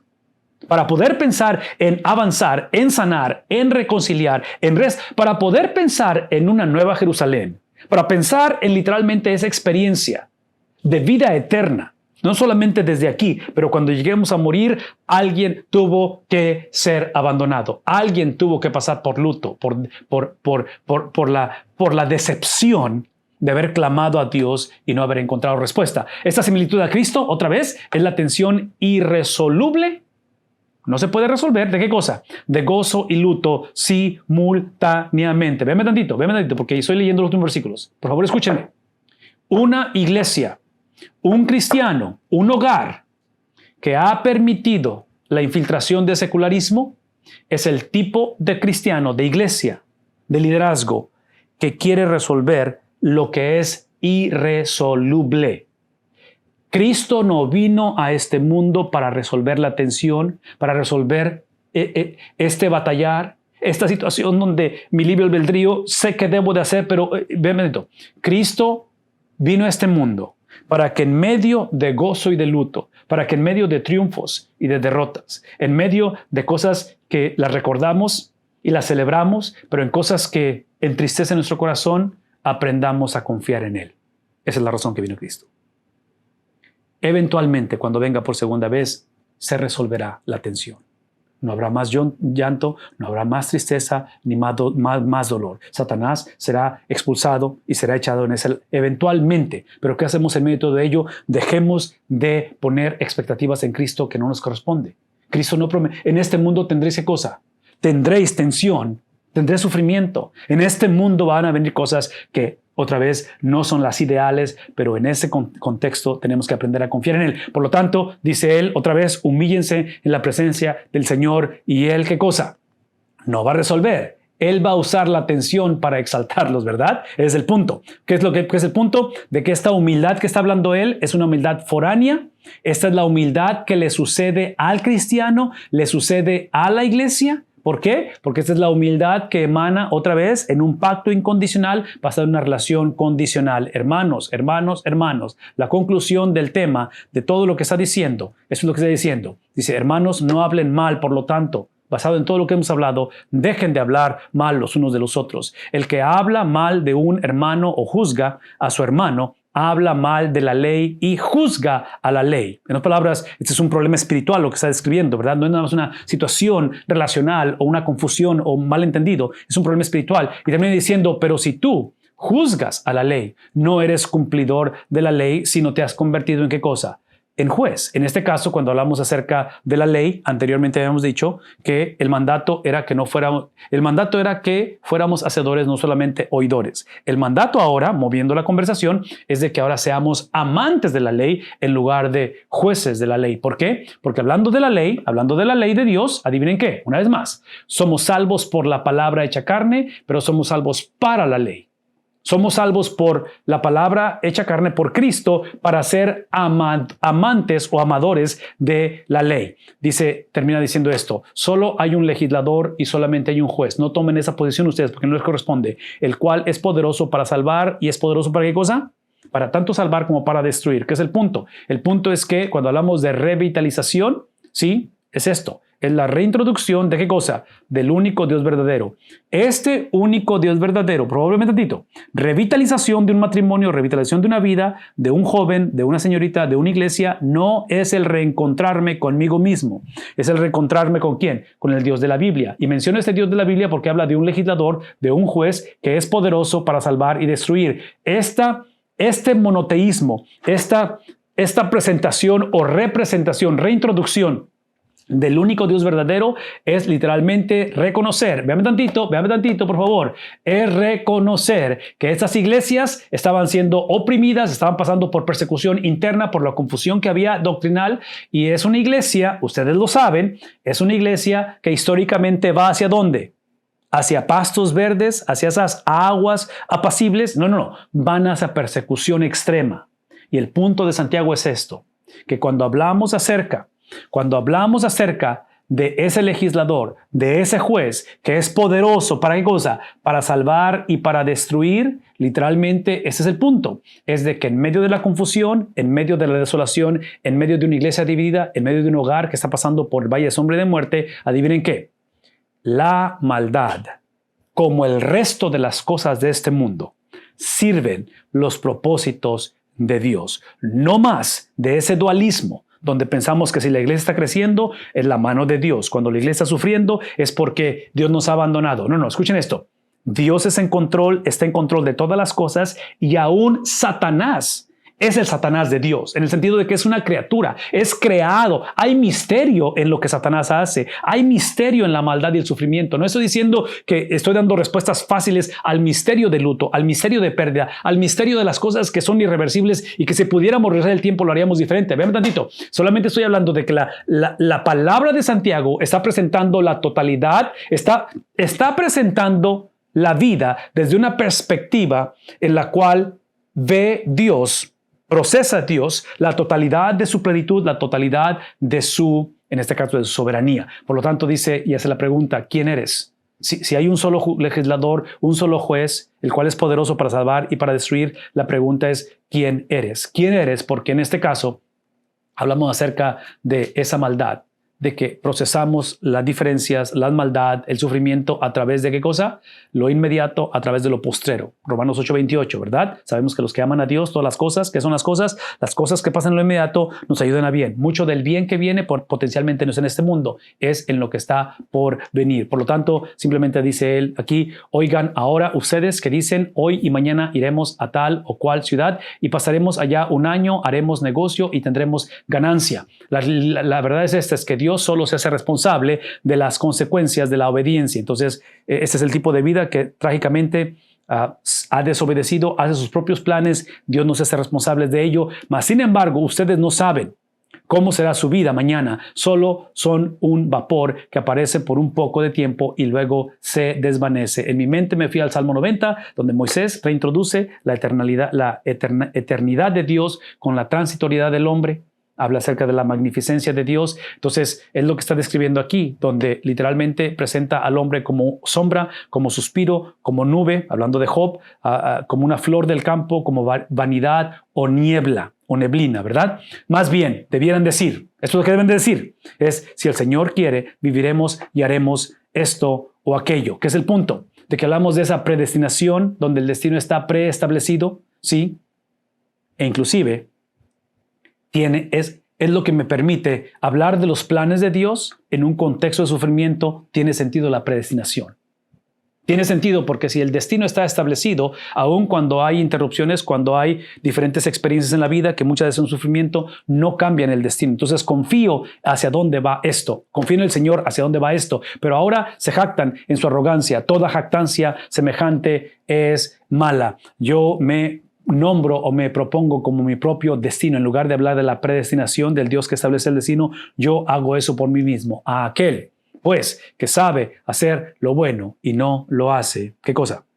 Le es pecado. Este es un pasaje, es el pasaje central de toda la carta porque está hablando acerca de ese pecado de omisión, de que trágicamente hemos escogido silenciarnos, hemos escogido otra vez negociar la palabra de Dios, hemos escogido comprometer o de alguna manera otra vez permitirla que se infiltren cosas que van en contra del carácter de Dios en la vida de la iglesia y necesitamos ser activos, necesitamos hacer esa defensa de la fe que el apóstol Pedro nos llama, necesitamos regresar a tratarnos unos a otros bajo esa dirección del Señor, donde veamos la presencia, la supremacía, el carácter de Cristo relacionado en cómo nos vemos unos con otros.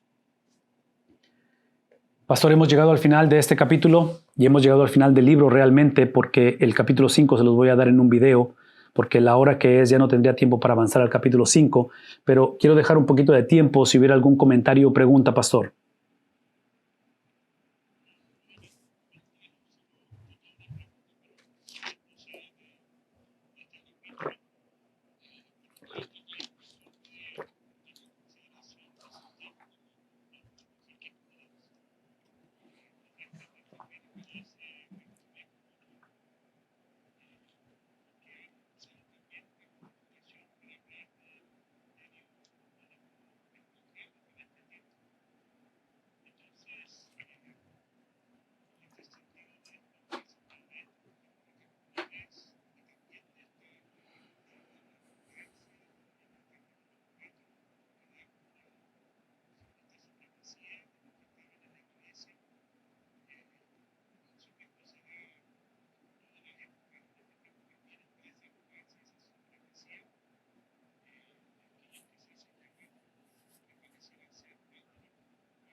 Ujú.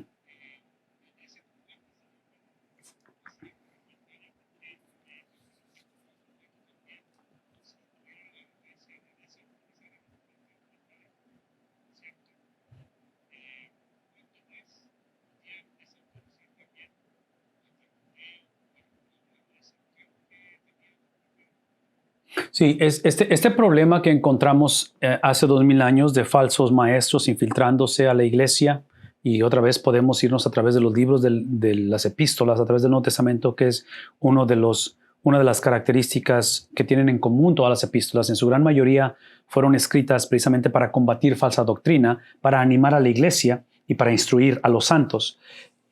Es un problema que ha existido por 2000 años.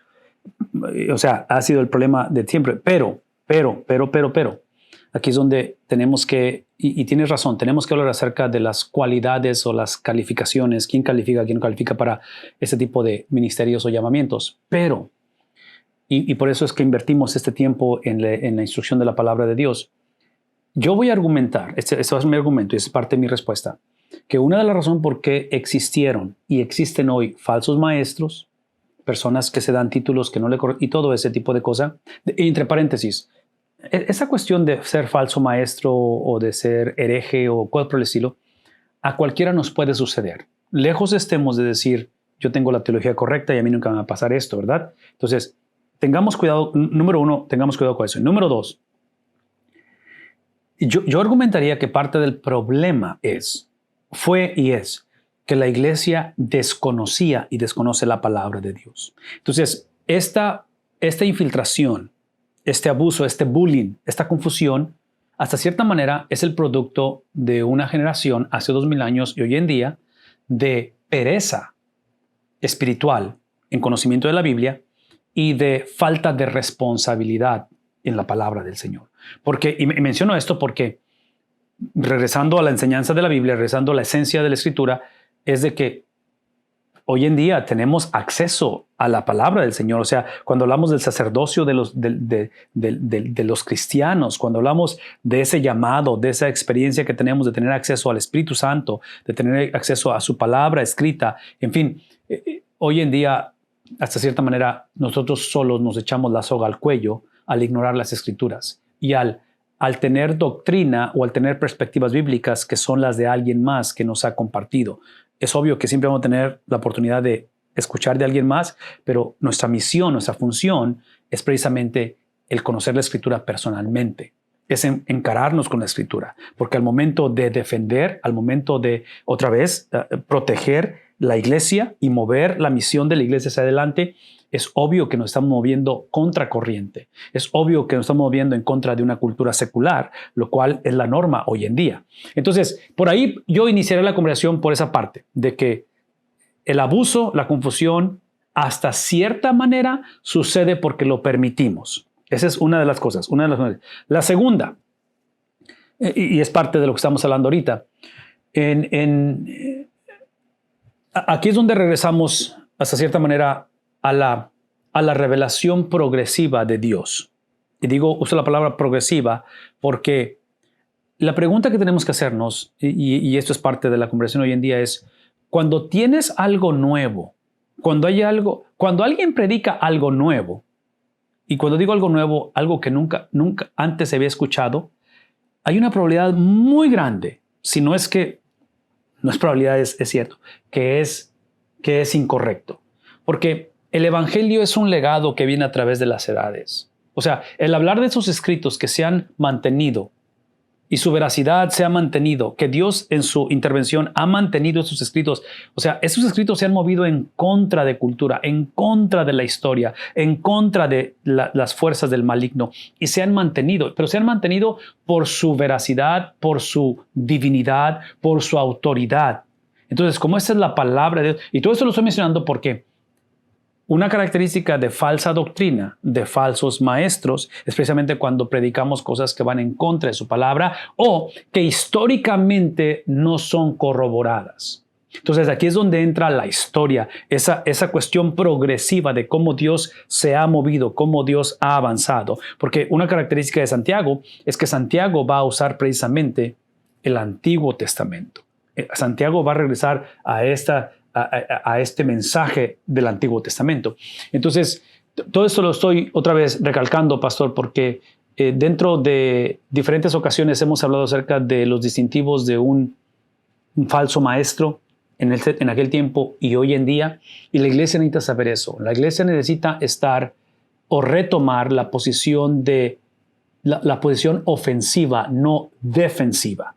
La función de la iglesia no es defenderse, es atacar. Y atacamos con las milicias del evangelio. Atacamos con la centralidad donde la iglesia, si está viendo que su predicación, la predicación del evangelio en la iglesia está menguando, la iglesia es responsable de llamarse a cuentas unos a otros y decir, cuando la presentación de la palabra de Dios sufre, es negociada, es puesta estamos pidiendo a gritos ser infiltrados, ser introducidos a otro tipo de corrientes. Entonces, la pregunta no es si va a haber falsos maestros, la pregunta no es por qué hay falsos maestros, la pregunta para mí es evaluar el sistema que tenemos para distinguir cuando hay falsos maestros. Y si la iglesia no tiene una estrategia saludable y bíblica, es cuestión de tiempo, porque esta es una realidad latente y siempre va a existir, siempre se va a agudizar.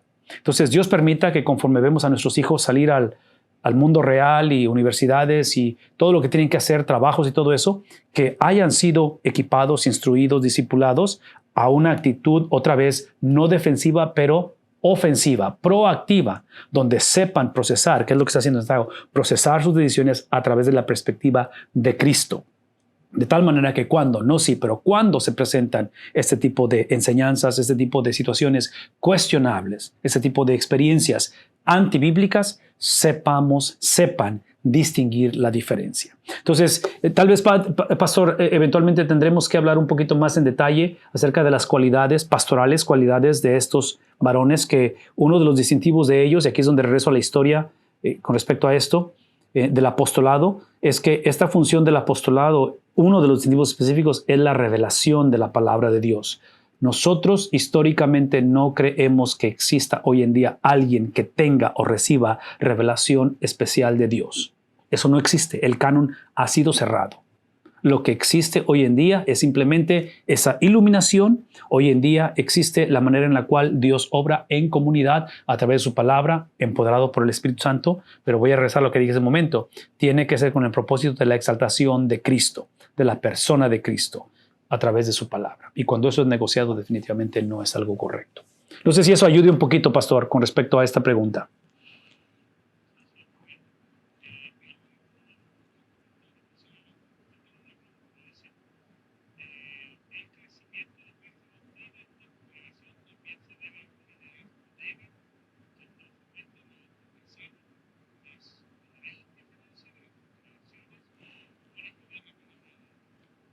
La respuesta es sí. La respuesta es sí a eso, sí.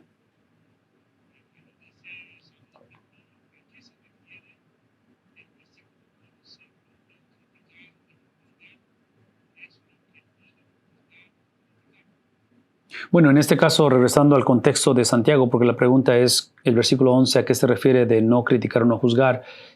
Una es de que ya lo estaban haciendo. Acordámonos de esto, ¿verdad? O sea, Santiago no está instruyendo con la esperanza de que nunca lo hagan, ojalá nunca lo hagan. No, ya lo estaban haciendo. Ya la iglesia estaba en problemas serios, estragos, otra vez mucha división doctrinal que leímos anteriormente, donde hay favoritismo, capítulo 2, favoritismo a los ricos y persecución y bullying, todo eso.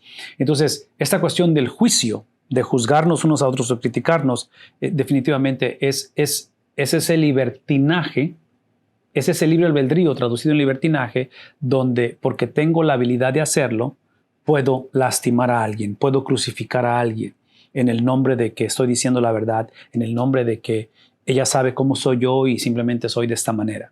Entonces, el preámbulo, lo que hemos estado hablando es esto, y lo dijimos al principio. El propósito de la salvación es santificación. Y la santificación no es añadidura a la salvación, es la salvación. Somos salvos para ser santificados. Entonces, la pregunta es ¿por qué o a qué se refiere? ¿Por qué no debemos de juzgar? No juzgamos al hermano porque Porque el Padre Celestial no nos juzgó a nosotros, juzgó al Hijo. Entonces, el juicio, porque eso es juzgar, juzgar es poner juicio. El juicio fue depositado ¿en quién? En Cristo. Cristo absorbió el juicio, la venganza. Cristo pagó el precio. Entonces, como yo no recibí lo que merecía, yo recibí lo que necesitaba, el haber sido acreditador, el haber sido receptor de esa gracia, no es porque la merecía y no es porque soy una persona que eventualmente por mi cambio y por mi manera de vivir o de quién soy hijo. No, la razón que lo recibo es por la razón que Abraham fue llamado, por la razón que Isaac fue llamado, por la razón que Jacob fue llamado y la nación de Israel fueron llamados. Fueron llamados para llamar a otros. Entonces, cada vez que yo juzgo a alguien, cada vez que le doy a mi prójimo, a mi esposa, a mis hijos, lo que merecen, lo que estoy diciendo es que la gracia, número uno, Dios me la debe. La justicia puesta en Cristo no me afecta a mí porque como yo soy perfecto y yo soy merecedor de la gracia, yo no necesito un Salvador. Salvador necesitan los que están perdidos. Yo nunca he estado perdido. Porque, o sea, si ves mi récord, si captamos esta actitud y esta mentalidad de soberbia, que es el problema de esta iglesia. Entonces, no juzgamos porque el que fue juzgado fue Cristo. Porque yo no fui juzgado. Yo recibí gracia. Yo soy otra vez destinatario del amor de Dios transformado a través de esa gracia que me ha dado. Entonces, esa gracia que Dios nos ha dado es lo que nos hace administradores de esa gracia. Entonces, la administramos en la medida en que le damos al prójimo lo que necesita, no lo que merece. Esa sería mi respuesta a eso.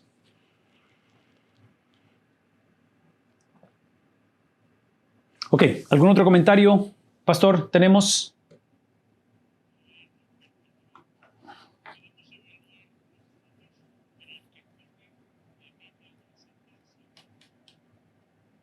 Sí, y bueno, qué bueno que hacen ese comentario, esa pregunta, porque cuando hablamos de no juzgar, y es excelente ese comentario, y antes de que se me olvide, lo voy a hacer ahorita. Aquí les voy a poner en el chat el enlace para la clase que empieza la próxima semana, que es la clase de 1 Corintios de 9 al 16. El no juzgar, por favor escúchenme, el no juzgar no significa, porque es como terminé ahorita con esa cuestión, cuando dice Santiago que es pecado el no hacer lo que de antemano, es el pecado de omisión, ¿verdad? Eso no implica que dejo que cada quien haga lo que quiera. O sea, si el hermano está en problema, si hay una división, si en este caso, hablando de la cuestión del evangelio, si el evangelio no está siendo predicado, si el evangelio no está siendo enseñado, es obvio que somos responsables. Por eso es que regresamos al liderazgo de la iglesia. Por eso es que hablamos acerca de estructuras que sean saludables y estructuras y liderazgo que sea calificado. Y cuando hablamos de calificado, regresando a Santiago, es el liderazgo que su doctrina está conectada con su estilo de vida, ¿verdad? Entonces, eso es extremadamente necesario porque cuando hay este tipo de desavenencias, cuando la iglesia pasa por esta situación nunca antes vivida y se infiltró algo o alguien tiene que defender, alguien tiene que hablar, alguien tiene que confrontar con el propósito de restauración, porque es lo que aprendimos en Corintios, ¿verdad? En Corintios aprendimos que cuando la disciplina de la iglesia es como en el hogar, disciplinamos para restaurar. Entonces, aquí es donde necesitamos ese liderazgo. Aquí es donde la iglesia es responsable de tener liderazgo calificado, porque es cuestión de tiempo. Vamos a necesitar de ese liderazgo que no solamente nos instruya, pero también que nos corrija y nos corrijamos unos a otros. Entonces, otra vez, esta cuestión de no juzgar no es sinónimo de quedarnos callados, porque el que calla otorga, y no es un sinónimo de tolerancia, de simplemente orar con la esperanza de que la cosa cambie sola, porque esa es típicamente la estrategia de la mayoría de nosotros. Oramos porque no queremos confrontar, no queremos problema, no queremos que se divida la iglesia, no queremos perder gente. Entonces, otra vez, estas conversaciones muchas veces no son blanco y negro. Los principios son blanco y negro, pero el ejercerlo y el ponerlo en práctica es muchas veces color gris. Y aquí es donde regresamos a la supremacía de la Biblia, regresamos a la supremacía de Cristo y regresamos a la importancia y prioridad de vivir en comunidad. Porque como pastores sobre todo, vean lo que voy a decir, esto es importante. Como pastores típicamente el pastor nos caracteriza el gobernar, el liderar solos. y es obvio que eso no es nada saludable. Porque yo pienso que el pastor gana y fomenta autoridad. Y hablando de falsos maestros, pastor, aquí quiero conectar esto. Una característica de un falso maestro, de un falso, no sé cómo le quieren llamar, pastor, profeta, como se llaman hoy en día apóstoles, le caracteriza precisamente un liderazgo solo. No responsabilidad con nadie, no le da cuentas a nadie, nadie lo puede cuestionar. Entonces, lo que quieres es un liderazgo que sea público y que la gente sepa cómo es que tienes personas que están hablando a tu vida. Cómo es que te caracteriza humildad en el sentido de que eres un aprendiz por hábito, por estilo de vida, en lugar de un sabelotodo. Porque navegar ese tipo de preguntas en la vida real, cuando se siente la presión de confusión, cuando hay división, cuando hay falta de perdón y todo ese tipo de cosas, no es nada fácil. Yo no creo que hay clase de seminario que te prepara para eso. Porque mucho tiene que ver con el temperamento, la historia, el contexto, la situación. Sobre todo cuando eres nuevo en la iglesia y te sale una situación que tienes 5 años con ese problema y nadie lo ha lidiado con eso y la persona sigue liderando ciertos ministerios y nadie ha hecho al respecto y la persona no califica para hacer eso. O sea, ¿cómo le haces? En fin, todo eso lo menciono porque aquí es donde necesitamos el consejo de otros, caminamos con otros, buscamos el apoyo de otros, pero como pastores yo diría que esto necesitamos modelarlo, necesitamos llevarlo a la práctica con otros, no nada más en principio o en doctrina, pero hay que ponerlo en práctica y tenemos la oportunidad de hacer eso.